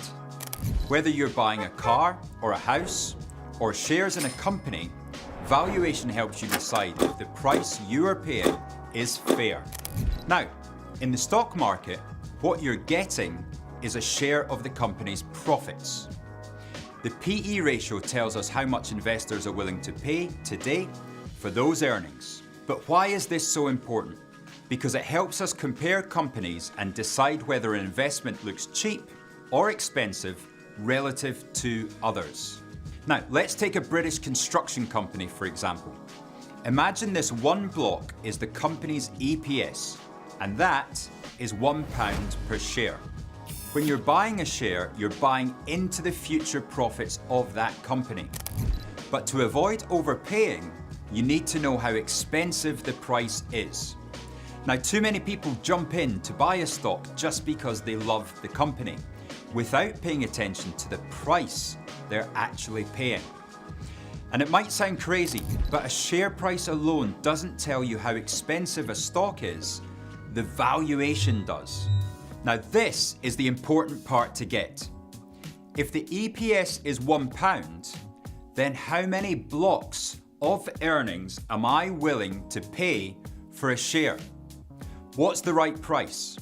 Is it 12 times or £13? Or if our construction company's PE ratio is 14, that means investors are paying 14 times the current earnings to buy a share in the company. So the share price is simply 14 times or 14 blocks built on top of each other. Now, why have I chosen 14 times? Well, that is actually the price of the FTSE 100. Adding all the profits together of the top 100 British companies and then dividing them by the number of shares, we can say the FTSE 100 is trading on a PE ratio of around 14 times 2024 earnings. Now that looks fairly cheap relative to its own historic PE.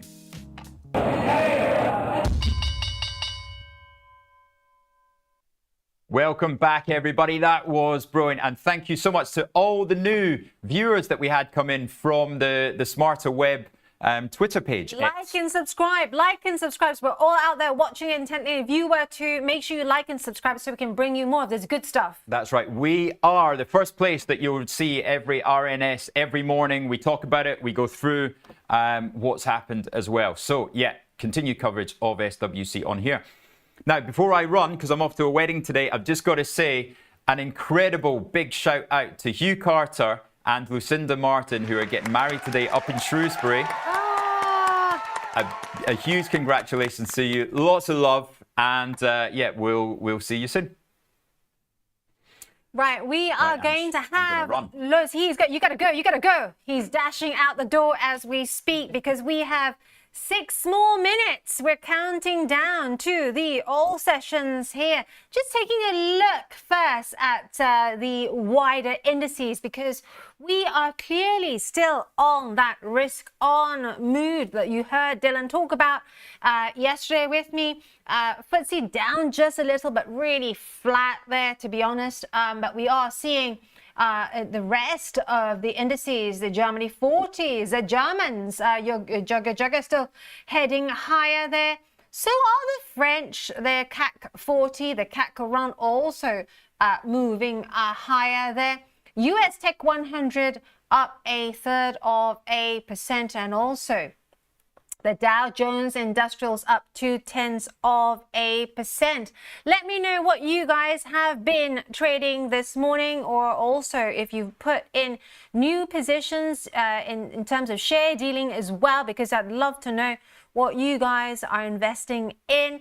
A little later, we're going to have, back by popular demand, SR is back with us to talk about trading psychologies. And not wanting to reveal too much, he's going to talk about the differences between active and passive investing and the biases that are related to the two.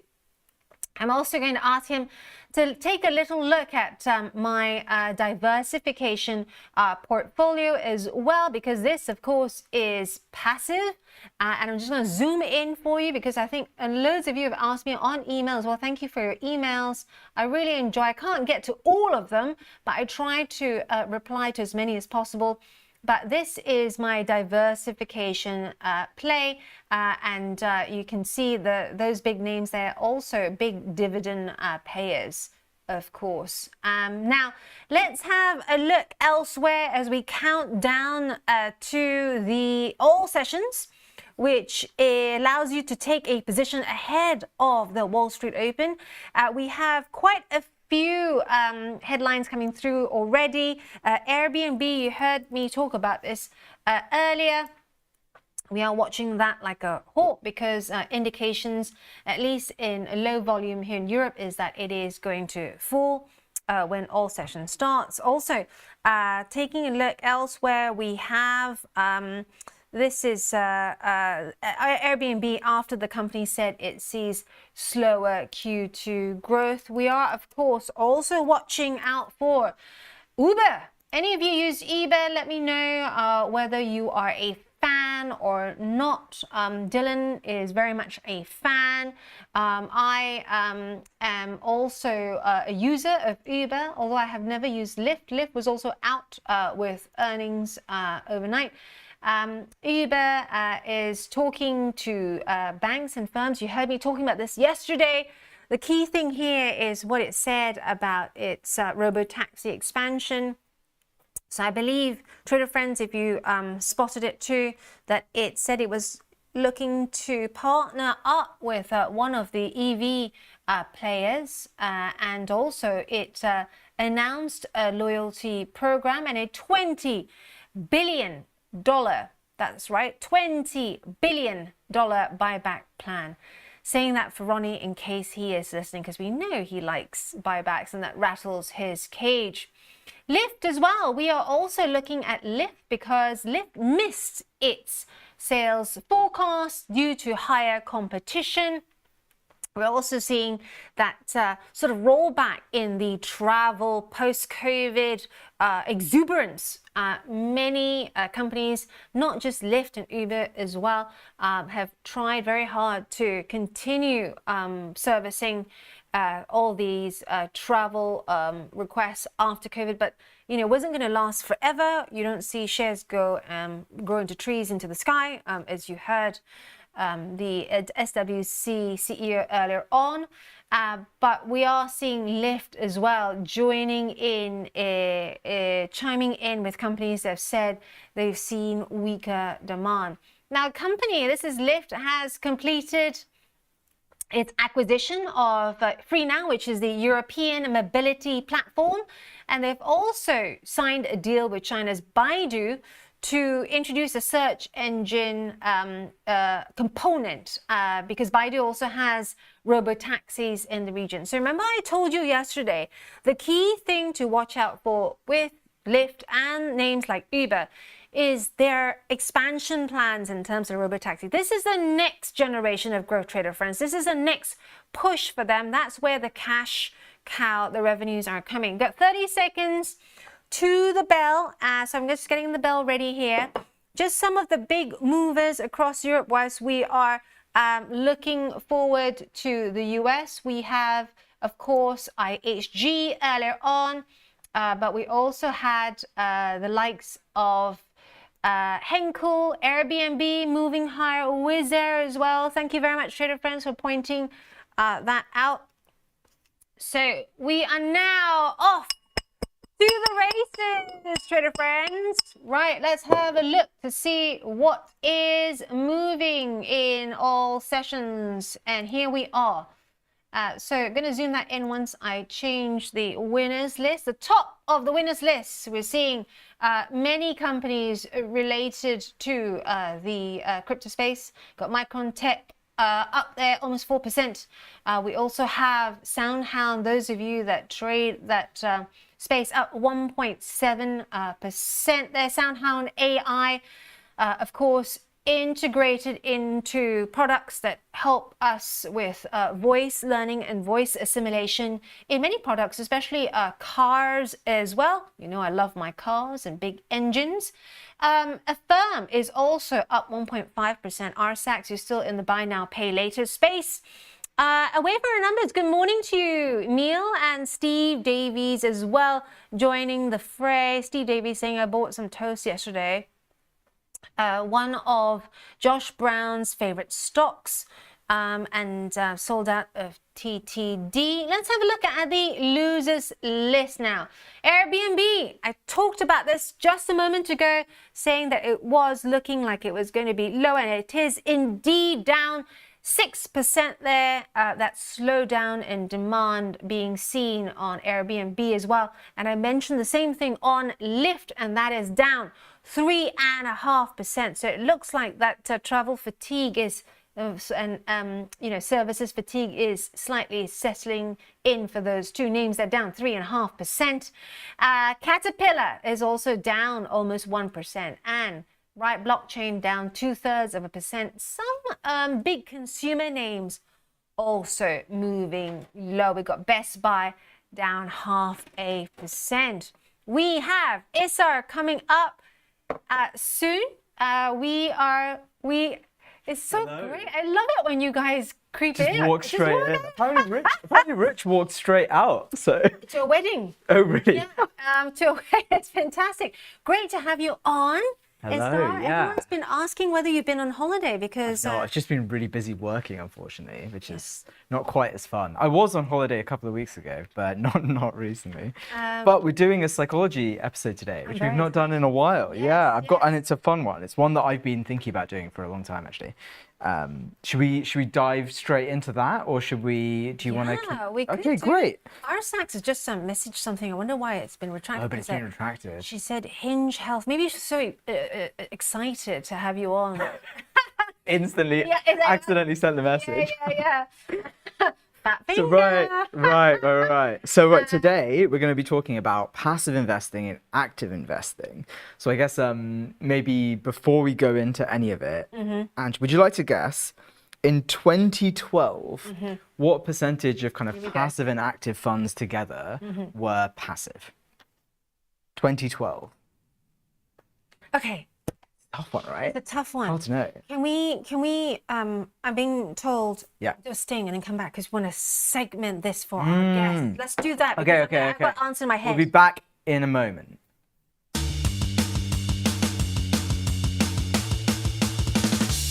And we are back. We're back with Psychology of Trading. Exciting because it's passive versus active. Passive versus active investing. So the question was, what percentage of passive and active funds do you think were passive in 2012? Okay, so 2012. 2012. I would say. Cast your mind back.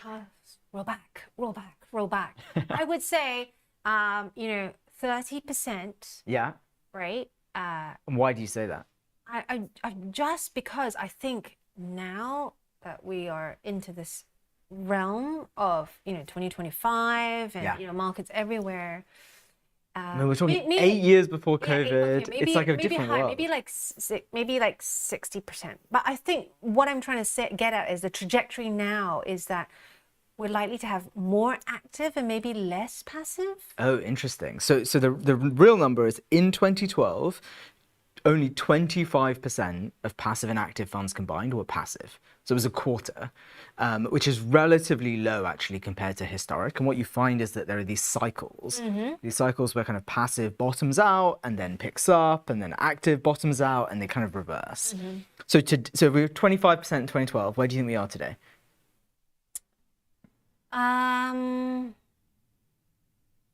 So statistically, yeah, what we've seen. Do you think there's more passive or less passive? In Europe or globally? Let's say globally. Globally. So I think there is probably less. You think it's less than 25% passive?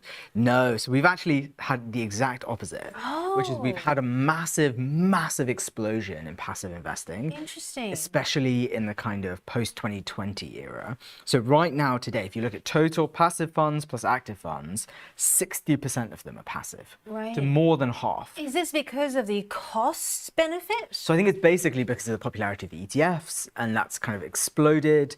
It's for kind of a couple of different reasons. Like ETFs have performed really well. So if we look at the last 15 years, would you like to guess how many years out of the 15 has the average passive fund beaten the average active fund? Last 15 years. As a percentage? Out of 15. How many years? 15. How many years out of 15? 12? Yeah, bang on. It's 12 years in the last 15, passive has won. Would you like to guess in the 15 years before that, how many years did passive win versus active? 10? It's actually only 5 out of 15. Oh, really? So basically what you go through is these cycles where passive either does extremely well, and when it's doing well, passive starts to become a bigger and bigger share of the market. And then cycles where active does really well relative to passive, often because there's more disruption and volatility, and that's where kind of the active share starts to get much bigger. So we are at the moment right around the peaks historically of the share of passive investing as a portion of the total market, and that leads to some interesting market dynamics. So there's a paper I sent you, I don't know if you can pull it up, but it's from Torsten Schlock, who's the chief economist at Apollo. He releases some absolutely amazing papers. If people don't follow him, he has an email thread where every day he will send you one chart, and it's always like really fascinating. He's super cool guy, super interesting economics that they're doing at Apollo. But yeah, if you pull it up, you can see actually one of the things that's really interesting is they talk here about some of the impact of shifting to more passive over time. And there's 3 main things to think about, which is as the share of of investing is passive, that means there's fewer people who are doing price discovery in an active way. And so what that means is it tends to lead to higher volatility, it tends to lead to less liquidity, and it tends to lead to more market concentration. So if you scroll down, if you look at Exhibit 3, you can see that passive has really exploded, especially post 2020. And that's in part because it's been fueled by people kind of doing the received wisdom of dollar cost averaging into ETFs. It's also because the market concentration has got higher, and that kind of generates momentum effects. Yes. Where like, okay, if most of the passive funds are going into your kind of Mag 7 names, and the Mag 7 names are growing, the AUM for passive funds are going to kind of increase compared to your active funds over time. Now, this is interesting, Issa, because it does tie in with the explosion of ETFs that's expected in Europe over the next... Well, so I think it's because this phenomenon is honestly a very American phenomenon. Yes, exactly. Like and the it's amount... spreading. Yeah, exactly. And so then there's a question on how much does passive have room to grow? And at what point do the risks around volatility and market concentration start to become too high that actually it starts to be a concern? And so economists have different views on what the right number is. I'm not an expert in financial market price discovery, but from what I understand, as soon as you start getting towards the 70% mark, it starts to be really concerning, because then the proportion of people who are doing price discovery is very, very small relative to more than twice as many people who are just following indices. And they tend to be following market weighted indices rather than equal weight indices. And so then you tend to be kind of increasing that concentration risk. Right. But what I wanted to talk about today is actually not about the trends in active versus passive. I wanted to talk a little bit about the biases and how the biases are different in both of those worlds, and how you have to be careful in both worlds, but in different ways about what you're doing. So we've spoken a lot about active trading in the past and active investing in the past, and we kind of know what some of those biases are. What are some of the biases in how people active trade, Ange?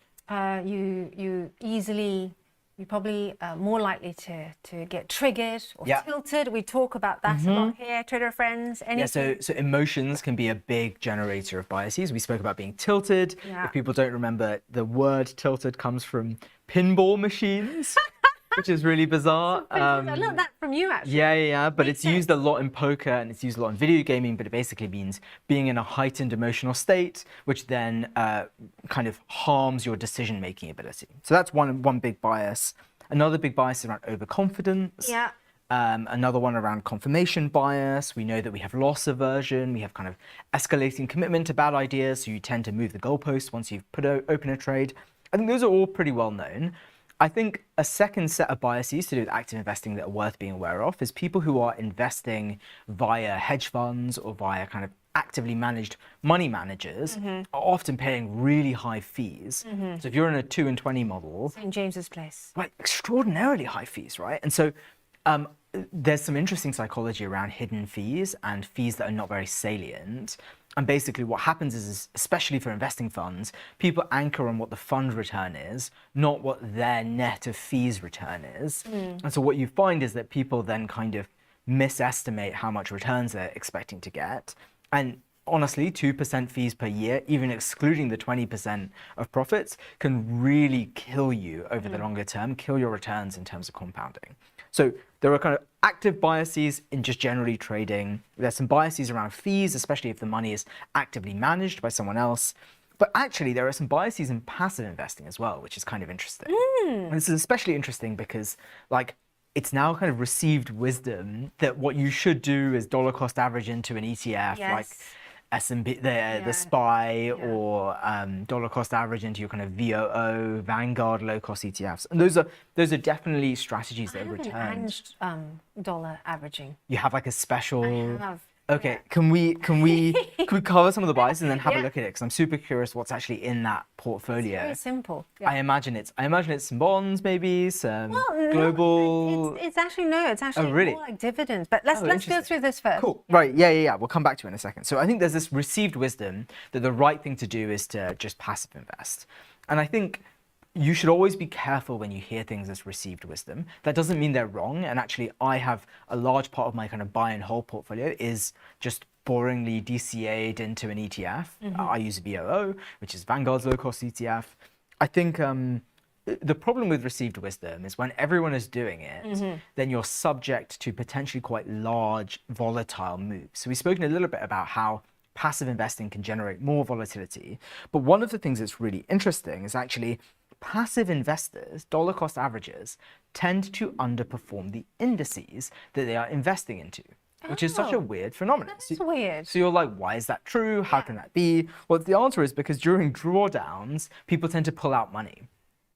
And so you tend to pull out money when you're drawing down, and you tend to invest more when kind of momentum is strong and equities are going up. And so what that can mean is even if you're... FOMO, is that because of FOMO? Because of FOMO. So you actually are subject to the same emotional swings. So you have to be really thoughtful about what your strategy is going to be. Lots of people have automatically savings rules to kind of prevent this from being a thing. But what you basically find is that most passive investors actually underperform benchmark, which is like defeating the whole point, right, of doing passive investing. So I think that's one concern. I think the other concern is like market concentration risk. And there's two different forms of concentration risk.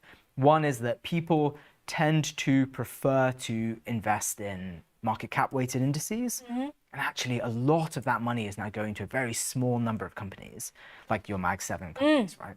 And so I think people don't even, because it's passive and because you feel like you're diversified, people don't think about that concentration risk in the same way as if they're active, because it doesn't feel like it's there. You can't see it. You're just investing in the market, Yeah, right? you can't see it all listed out. Yeah, so I think that is a concern. And I think the second concern is that people tend to invest in markets that have done well. And so what that means is most passive investing is in the US stock market. And the risk with that is that, okay, the US has had an absolutely enormous, like generational bull run, but we don't know, like longer term, is that always going to be persistently true? I'm pretty bullish on the US, but like, I don't know, if I was looking maybe 10 years ago at a global ETF, I think I would have been more optimistic than the results would have actually panned out. And I think if I look at the next 10 years, if I look at the global ETFs versus the US ETFs, I think I would want more global exposure, especially in the kind of more heightened geopolitical uncertainty that we're seeing in the world. So I think there's kind of concentration risk both in markets, but also within markets. And so thinking a little bit about both of those things, people tend to not think about them because passive investing is a set and forget strategy. And so you're not very deliberate about the decisions or the exposure you're taking. And that can generate some risk. So what you're saying, that's really clever, is that, you know, be careful. You need to make sure that there's no correlation once you open up the bonnet of your ETF, or if there's going to be correlation, at least be a bit deliberate about it. And the problem actually is that people think that their brain should either be in active mode, where they're looking at everything, or passive mode, where, to be honest, they look at nothing and they kind of shut their eyes and put the money in the fund. And I think the reality is, for active mode, you should think a little bit more about what kind of passive-like behaviors are important, like thinking about different time horizons is really important. But also for passive mode, you should think about what kind of active behaviors are important, like monitoring diversification and monitoring risk. So speaking of diversification, let me know when I can show you my... Yeah. Let's see it now. So bear in mind, trader friends, that I am already very... The reason for this, I keep getting asked about this, is why is it so deliberate? So many watch lists. Wow. I do. I love a watch list. This diversification, which is passive... Oh, so it's passive? How is it passive? Because I have a fund that binds them together, and I drip feed it in, right? So I've got I just pick these names. These are names you've particularly chosen. Yes, because I want them not to have any link to Mag 7 or US, right? You've got a lot of energy here, you've got pharmaceuticals here, you've got I got banks, banks and fintechs. So this looks to me like quite a traditional, like divvy. It's a dividend stock part. It's also quite a defensive set of positions. I imagine that's because your active portfolio is more risk on and bullish. So I think that's another consideration, right? It's like when we're trying to think about, if you're someone who has both active and passive investment, what are the different, like, what are they used for? And it sounds like this is used for more stable income generation and volatility dampening versus your active, which is a bit more risk on. Which is super interesting. And, you know, the thing is, these are names that I know are, you know, well-known, trusted, right? Not going to be... and I imagine you don't imagine you will sell these names This is like for a long time. This is like 15-year horizon, right? Right. And How also, do you think about some of the people on here who are like going through quite volatile periods? So Eli Lilly is a good example here. yeah, with the whole Because of Novo, exactly, yeah, with all the Ozempic and related GLP-1. yeah, that's a really good question. I always say, like, you have to think about this in terms of your duration. That's why every time someone asks me what I think about a certain instrument, the first thing I ask is, what is your duration? You're one of those people, Angela. They ask you a question instead of giving them an answer. You just ask them a question. But they need the duration matters, right? Yeah, it does matter. You're right. You're right. Yeah, completely, right? It could be like today, Yeah. right? That's going to be different to 10, 15 years. Yeah. And because this is this is share dealing. Let's be clear. This is long. It's unleveraged.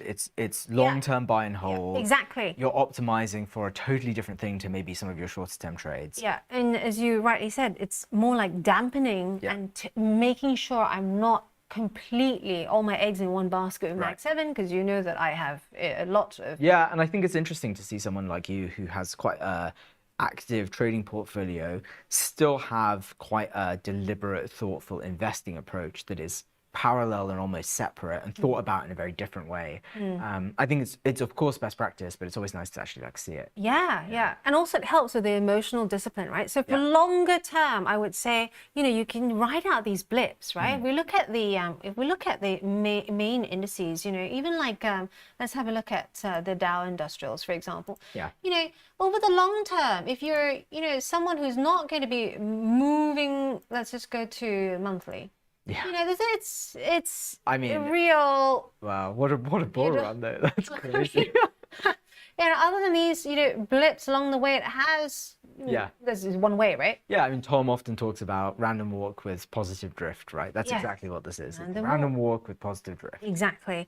The other interesting thing, which I also do like you, is that you do voice messages. I do, yeah. Whereas I send messages to myself. So, for example, I was pulling this up. This is not planned in any way with Issa, because he's a very busy man, so I barely catch hold of him. But 6th of August, I have Review Sprott 496. Oh, which Sprott trust? Uranium. The uranium trust. Oh my God, the miners or the underlying uranium? So I'll show you. I've been interested in the underlying uranium for like forever, the uranium ore trust. So it's the uranium miners. And yes, it is coming down, but I think longer term, I am dollar averaging in. Because you're long-term bullish Exactly. on alternative energy. Exactly. And you were asking me about my special dollar averaging in. So Yeah. and special dollar averaging in sounds like a really uncanny way. I've done this for ages, and you might laugh at it. You might think this is not for you. Good morning, Mo. I can see you, Pelican there.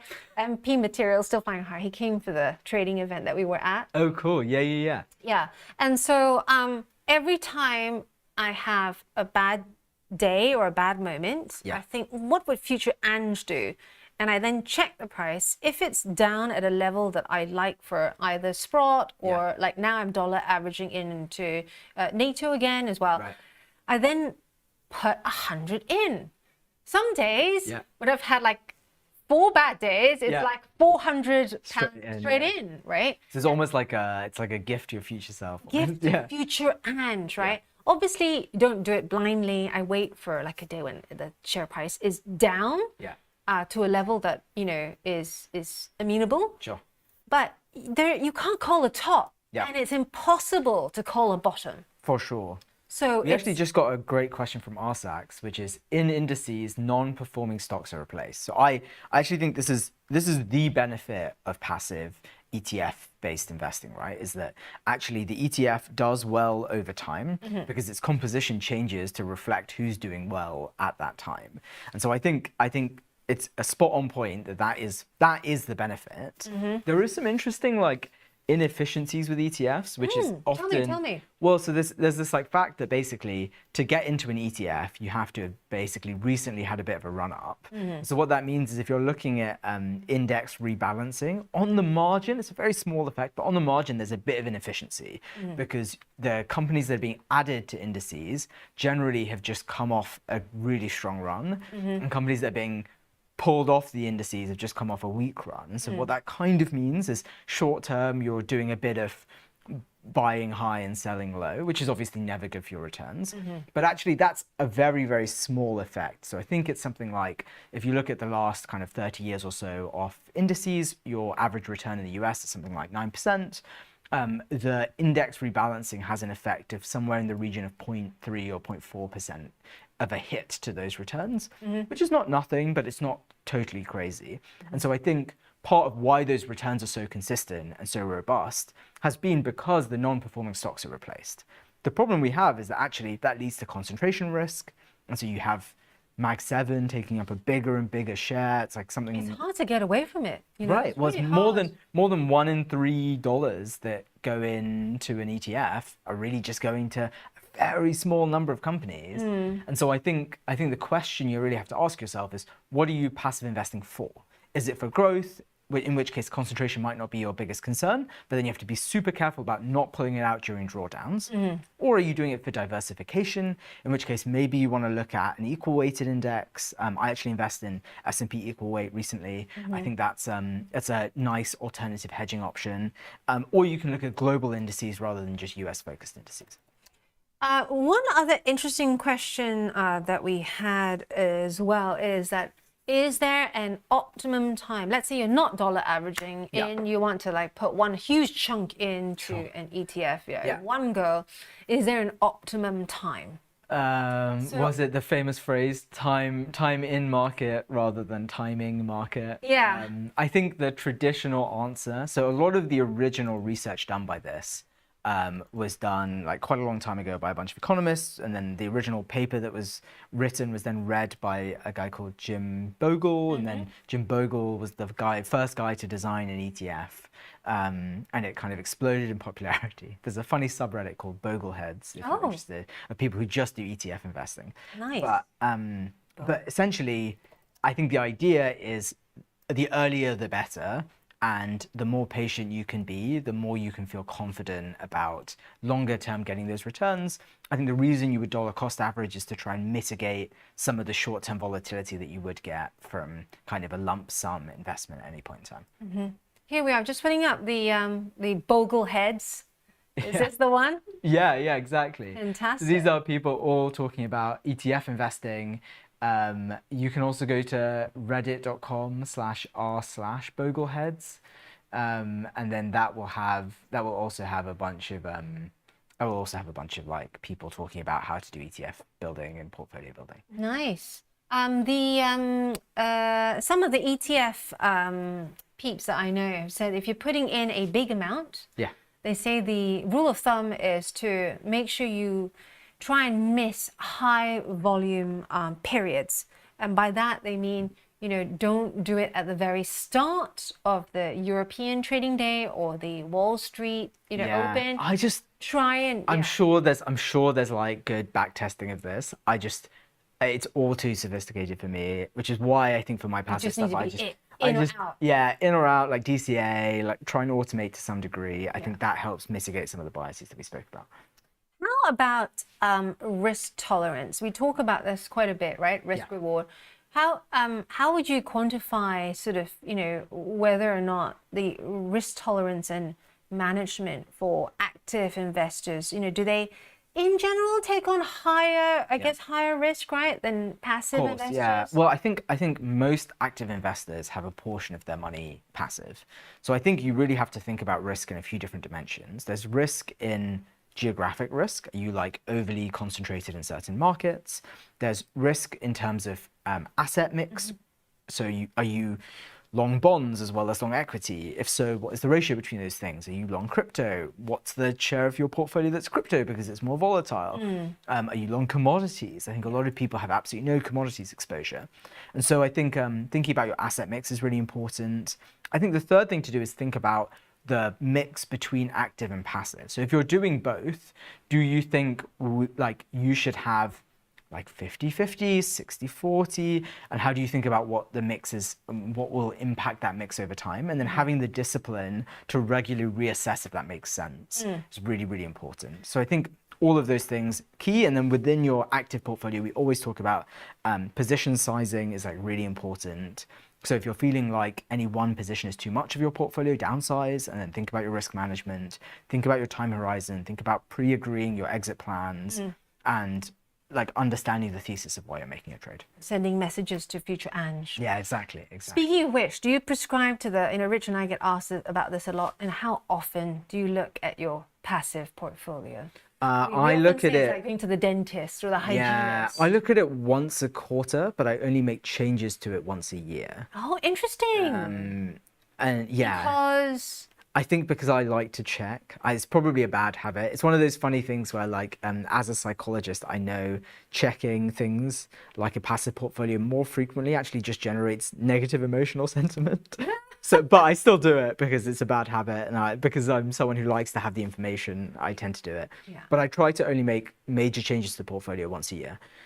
You do it on Halloween, is that right? Well remembered. Yeah. It's such a good memory. It's unbelievable. You're my phone a friend. Yeah. So the Halloween thing has this method in my madness. Right. Halloween, number one, is easy to remember. Yeah. Right. Second thing is it tends to be the time that precedes. Right. I know we talk about Santa Rally. We've demystified that. We've debunked that theory. But so I do my once a year annual changes when I have ISA season, because it makes sense for me. I'm adding money to an ISA. I'm thinking about if I want to swap provider, like what the mix is. And it kind of ties in with the autumn budget, right? Yeah, exactly. Yeah. But also, I look at it again in August, which is this month. Because we're in that lull period. I've started looking into it. I've got a bunch of paperwork in my bag. All this. If you had, you're pulling out the old DCF models. I go, wow, right? And then the stocks and shares ISAs that change around, because it's also that time of year when you might have that correction. Of course, I think volatility is a bit kind of higher, volumes are lower. You can kind of see it. We actually got a question from Julian, which is, do you think the market, we are being steamrolled by passive investing at the moment? Do you think that's a big factor? I think passive definitely contributes, in my view, to some of the momentum-based effects that we see. But so do active momentum-following trading strategies, right? So I think it's hard to know how much is passive versus not. Yeah, it's hard to, I've been trying to get numbers on that, but it's hard to weed it out. But clearly, maybe, I've been thinking about this, maybe the support we've seen on the markets recently might be passive supporting it. Well, yeah, I think it's, there's Mike Green, who's a writer and commentator in the space, talks a little bit about how passive is a giant mindless robot that just kind of buys and buys and buys. And at the moment, the funds are coming in, but there will come a date in the future where actually people are slightly older, they need to start withdrawing from those assets. And so then we might see at some point the giant mindless robot go in reverse, which might be very, very risk off as a sentiment. I think at the moment, cycles, Julian. Yeah, at the moment it definitely is a factor to consider, in the same way that buybacks are a factor to consider, but I don't think it's driving the entire market dynamic. In my view. Phil's gonna kill me, but I know this is a question that every one of you trader friends have been asking, so I'm gonna ask it for you because I'm interested in this too. Do you still buy into the whole, at this age, you're going to have to try stepping out from the more risky assets, and then when you get to a certain age, you have to move it start to buy more bonds. Yes. I have great difficulty with this. Oh yeah, why? If I know something is going to still, like AI, and Dylan and I talked about the AI supernova yesterday, I'm bullish, right? I just think there's still got legs to run. Still the legs run, right? I'm kind of like, I have a difficulty in pulling out if I know. So I think almost never are people who regret taking profit to some degree. So I think I talk to my dad about this a lot because he's been in the market during this unbelievable bull run. He's in his 60s. He is now not generating income in the same way that he was when he was working full time. So I think in his case, I kind of do feel like it's reasonable to slightly reduce risk. We're doing that in a couple of ways. We're looking at different markets, so we're less exposed to the UK and the US. We're looking at bonds, but we're also still in equities. We're just slightly lower risk equities, or the exposure of the whole portfolio is slightly lower risk. Yeah. Great. He's still very bullish though. Yeah. I need to meet your dad. Yeah. All right, on that note, thank you so much for being with us. No Any other worries. questions just send them to me. Hit the like and subscribe button and send us questions. I'll get them in from Issa for you. Have a great day, guys. Happy hunting. And do hit the like and subscribe. In the last video, we talked about how the S&P 500 has a higher PE ratio than the FTSE 100 because investors expect faster earnings growth. But let's look at what happens when those earnings actually grow and why that makes such a big difference.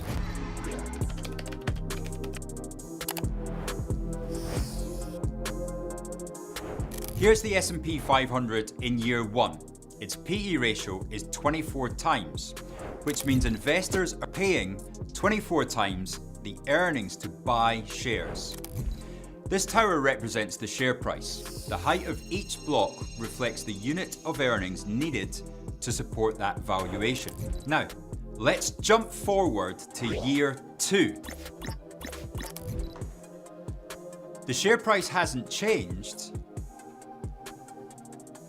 This tower is exactly the same height, but look what's happened to the earnings. Each of these larger blocks represents higher earnings compared with the smaller ones from year one. Because the earnings have grown 50%, what used to be 24 times earnings in year one is now only 16 times earnings in year two. That's a huge improvement in valuation, even though the share prices have stayed the same. This is the power of earnings growth. When companies deliver stronger earnings, the PE ratio naturally comes down, making the stock look cheaper, even if the share price hasn't changed. And when investors see that kind of growth, they're more likely to stay invested or even buy more shares. And that's what pushes the PE ratio back up. And that's what makes shares go up or down. Now compare that to the FTSE 100 where earnings grow more slowly. Even if the share price stays the same, the PE ratio doesn't improve as dramatically because the earnings aren't growing as fast. That's why growth is such a critical factor in investing. It's what drives long-term value. So here's the big lesson. Earnings growth doesn't just boost a company's value. It makes the stock more attractive by improving its valuation over time. As an investor, the holy grail is to find companies that can grow their earnings by more and for longer than other investors may already expect. This may even mean avoiding shares that are already very popular, overowned, and potentially overvalued. Because if a stock on a very high PE ratio misses its earnings estimates, then the price can come crashing down.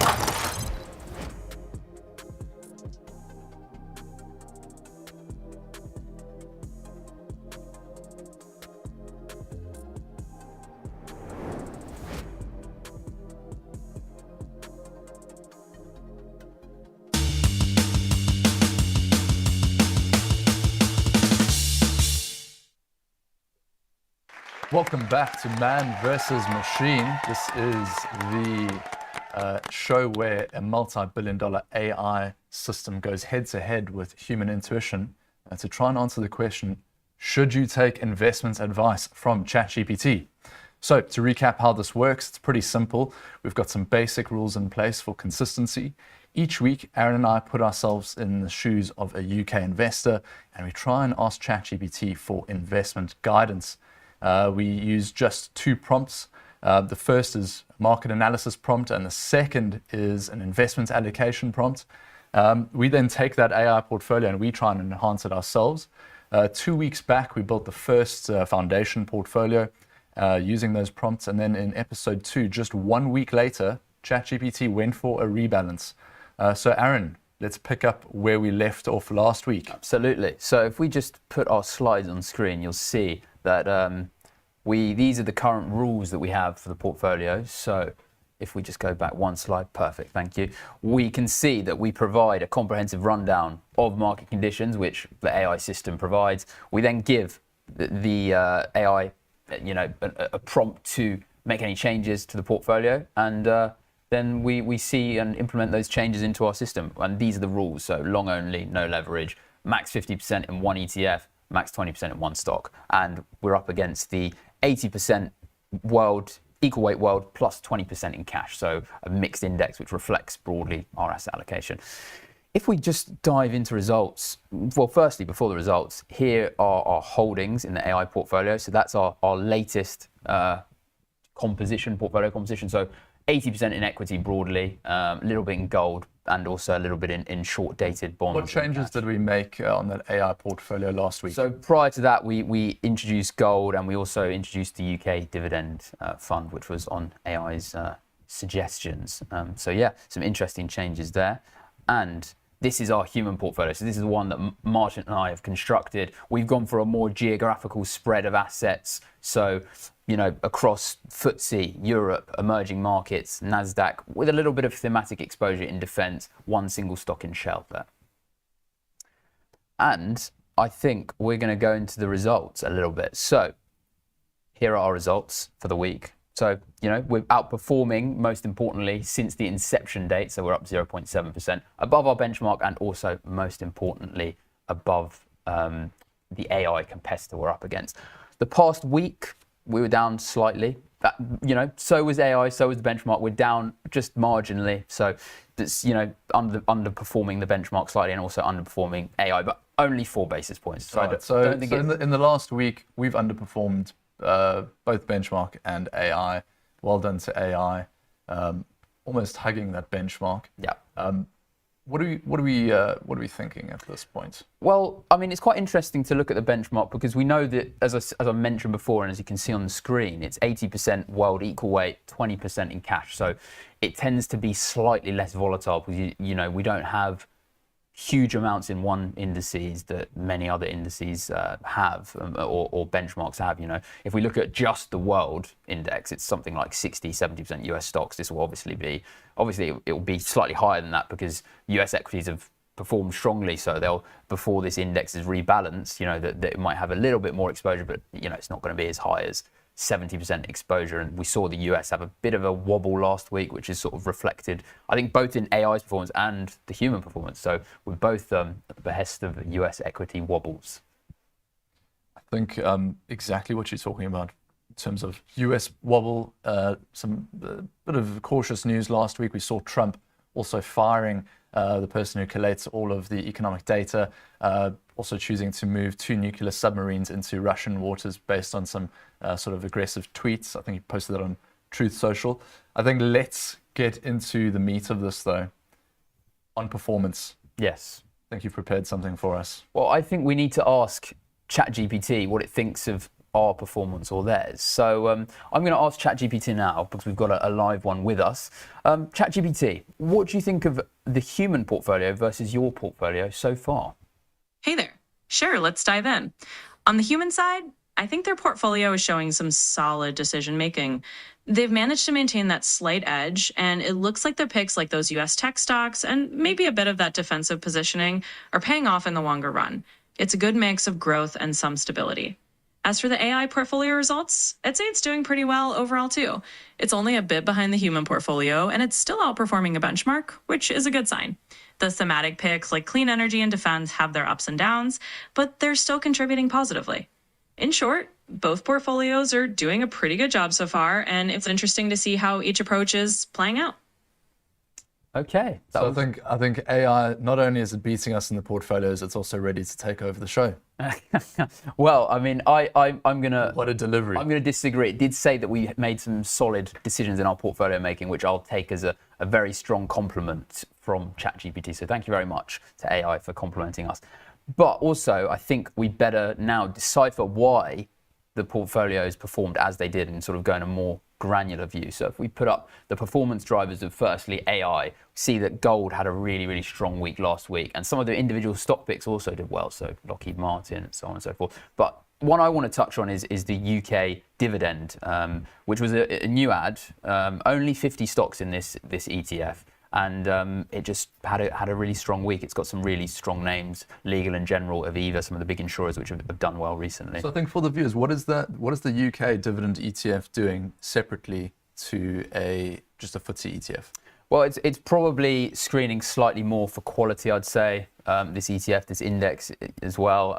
And it's just going for more higher dividend paying companies rather than some of, even though the FTSE is known for, and UK stocks in general, when you compare them to American stocks, they do pay a chunkier dividend. This will probably look for the highest paying dividend stocks. Yeah, so we have a dividend yield ETF filtering for stocks that pay higher dividends. I think FTSE typically is about 3.5% dividend. I think this dividend yield ETF just over 5 at the moment. Yeah. And then if we look at some of the performers which haven't done so well, as we mentioned that AI has got a large position in the MSCI World, which has got a large position in US stocks, and they had a little bit of a wobble, as we mentioned earlier on, throughout the week. Yeah, I think it's the first 1% move down in the S&P in as long as I can remember. It's been a number of months since we've had a 1% down since the April tariff debacle. That's when we were getting masses of volatility. We've got an 8% down there. Great. Moving on to the human performance, we obviously have gold as well, which has performed well. Our defense ETF has done well, but now you can actually see where we didn't do so well for the week. So as we mentioned now a couple of times, the US had that wobble, and the S&P 500 sold off, but also the tech-heavy Nasdaq, which was really at the behest of rate concerns about economy, and it's a more volatile index, I'd say, because it's more weighted towards that technology sector, which is why you can see it's down another 20 or 30 basis points relative to just the general S&P 500, which is a more broader index. So, I mean, we've obviously got a lot of earnings coming out, particularly in tech stocks. We're coming up to the consumer stocks later this month, the likes of Costco, Walmart, Lowe's, Home Depot. Why is the tech stocks, you mentioned rates, why are they so sensitive to rates? Well, tech stocks are stocks which are, are growth stocks, which are, hoping to grow their cash flows, and a lot of their valuations are propelled by future cash flows. When you have a change in interest rates or projected interest rates or concerns about interest rates not coming down, it does something called multiple compression, where the stock price can then, if it's trading at a high multiple, that multiple can compress and there can be a sell-off within that stock. So that's something that you can often see, particularly in tech stocks, and particularly throughout US tech stocks. We saw that most notably in 2022 extensively. So that's, a reason why that sort of indices is quite rate sensitive. Yeah. I think we've got one slide to put up that compares the two portfolios with each other. Exactly. So now you can see that we had a few more down components relative to that, and even one stock that we have in our portfolio had it actually had a decent earnings, but I think it came in Shell. Came in slightly below expectations. It's proceeding with a buyback program, but it was down slightly after having some quite sensational performance, I would say, since 2020, when it was trading at around £10 a share. It's now around that £24-25 a share. So if you're a shareholder in Shell since the 2020s, if you're purchasing it then, I think you'll be probably a very happy investor. Yeah, but over the past week, buybacks, I think we're now at about 70% of US stocks have now actually exited the blackout period, where they can now start buying stock back. So could see some support in the market just from that. Absolutely. And then, something which is I guess done quite well for both of us over the past week, especially when you're looking at down days, is our ultra short bond, which is basically a cash proxy, and that, stabled the ship slightly when things began to look a little bit red in our portfolios. So yeah, very, very interesting. I think let's now move on to what we want to do for next week. We asked ChatGPT the same two prompts. The first prompt we asked ChatGPT is to give us that comprehensive view of the market. Yes. I think we've pasted in what its reply is. Yes, and I think it's time to ask ChatGPT the next question. So ChatGPT, what do you have planned for next week based on your recent performance and upcoming global economic outlook, with the new tariff information in particular? For the upcoming week, given the recent performance and the global economic landscape, I'd consider a few adjustments to fine-tune the AI portfolio. One, trim some volatility. I might reduce a bit more of the clean energy ETF exposure, especially if there are concerns about tariff impacts on renewable energy components or supply chains. Two, increase defensive positions. Adding a bit more to UK dividend stocks or short duration bonds can help cushion against any market volatility, especially if global economic data or geopolitical tensions increase. Diversify with a hedge. Introducing a small gold allocation could serve as a hedge against inflation or unexpected market moves. Monitor global economic indicators, keeping a close eye on upcoming economic data releases like inflation reports, central bank announcements, or changes in tariff policies will help in making timely adjustments. Overall, the goal will be to remain flexible, reduce some risk, and ensure the portfolio stays well positioned no matter how the global economic environment shifts. Yeah, so it's quite an interesting response, I'd say. I mean, these were obviously some of the prompts that we spoke about and gave it. So it talked about, that UK stock market being attractively valued. It talked about global markets having high valuations, interest rates, commodities. But some of the allocations it's suggesting are so different to what it originally came up with, which I find quite interesting. Yeah, I think after 1 week already willing to rebalance, week 2, we have a fundamentally different portfolio to what we started with. Well, exactly. Snapping at the winners, I think that is what I have picked up. As soon as the stocks start to rally a bit, likes to trim them. I just want to provide a little bit of context in some of this text that it provided. So this is straight out of AI, and it's market summary that we gave it.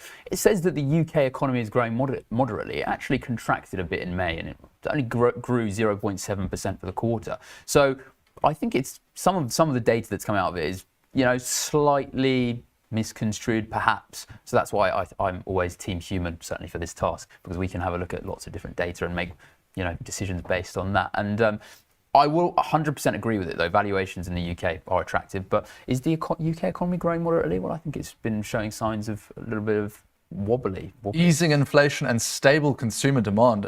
Looking forward to see whether that gets picked up by Andrew Bailey later. We have our rate cut. What are your thoughts on that? I don't know if we could ask ChatGPT if we're getting a cut. Well, I think, look, the UK, I think, as we've discussed, likes to follow what America does. America hasn't cut yet in this sort of latest.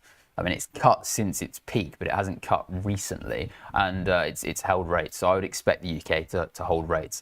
I think if you ask different financial publications and different financial strategists, you'll probably get 2 different answers. But I think a hold looks the most likely, and I think they might cut rates further along the line, maybe in a couple of months or so. Are you on the same page? I think I'm expecting a cut, but I'm not going to be surprised if there's a hold. I think that's just for all the concerns you mentioned. Out of all the central banks, the Bank of England tends to surprise me the most. The US, I think, often comes in line with expectations, but I think that when I've expected, rates to be raised, they've held, and vice versa with cuts. So it's quite interesting to see. So I look forward to that in a few hours' time.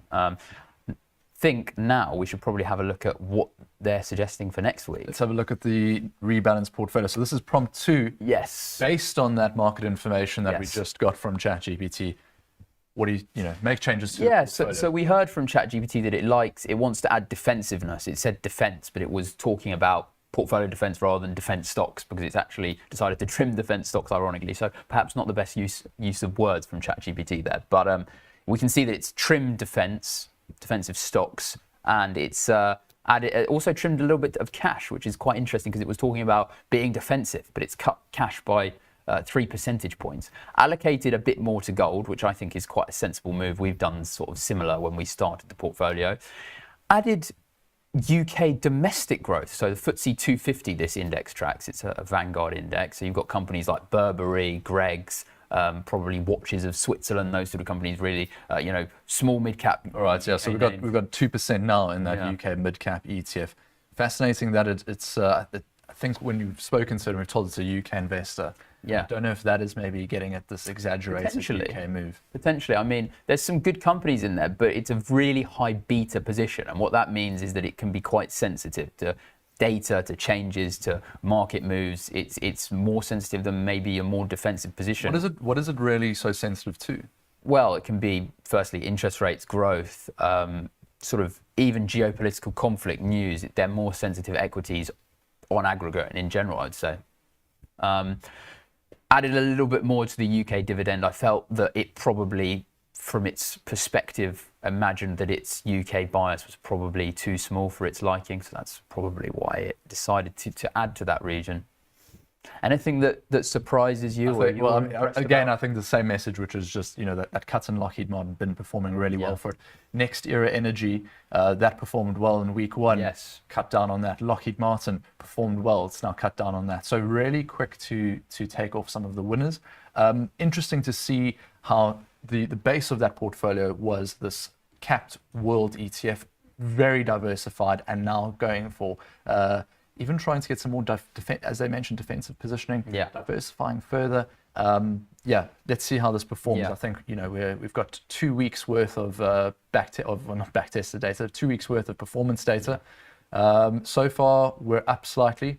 Let's see how this works out over the next few weeks, absolutely, months, years. And even though we did marginally underperform the benchmark and AI over the week, portfolios are built for years of investment performance, 2, 3, 5, even 10 years. So of course, you can look at any performance of any financial asset, and if you take a certain environment, it will underperform in certain situations or certain time periods. So, it happens. So what you're saying is don't fire your financial advisor for ChatGPT yet. Well, yes. I mean, underperformance happens. It's the long-term picture that as investors we tend to look at, and that's the most important thing. And investing in equity markets is often a long-term endeavor for investors if you're not a trader. So yes, I mean, really, really interesting to see some of the changes this week, to see that it's still maintaining that core world position, and it's also maintaining its emerging market position. So it's interesting to see that it's probably understood that the valuations are attractive in that area, and it sees that future growth trajectory. Yeah. The physical gold position as well started off first foundation portfolio, no gold, and each week it has now added a bit to it. So it's definitely, I think, in the news that it provides, concerned about geopolitical risk. I think the news that it gives when you ask for a market update is quite simplified. It's very economic heavy and not kind of financial markets heavy. And I think that element of it really delves into, it keeps wanting to give more geopolitical hedge. Yeah, and that's quite interesting because it understands the core tenet of portfolio building, which is diversification, not putting all your eggs in one basket. But I'm interested to see how it does next week and see what the Bank of England does, and see how we perform next week. See if we can continue to outperform the AI portfolio and the benchmark. So that's all we have time for. Thank you very much for catching this episode, and we'll see you after the break.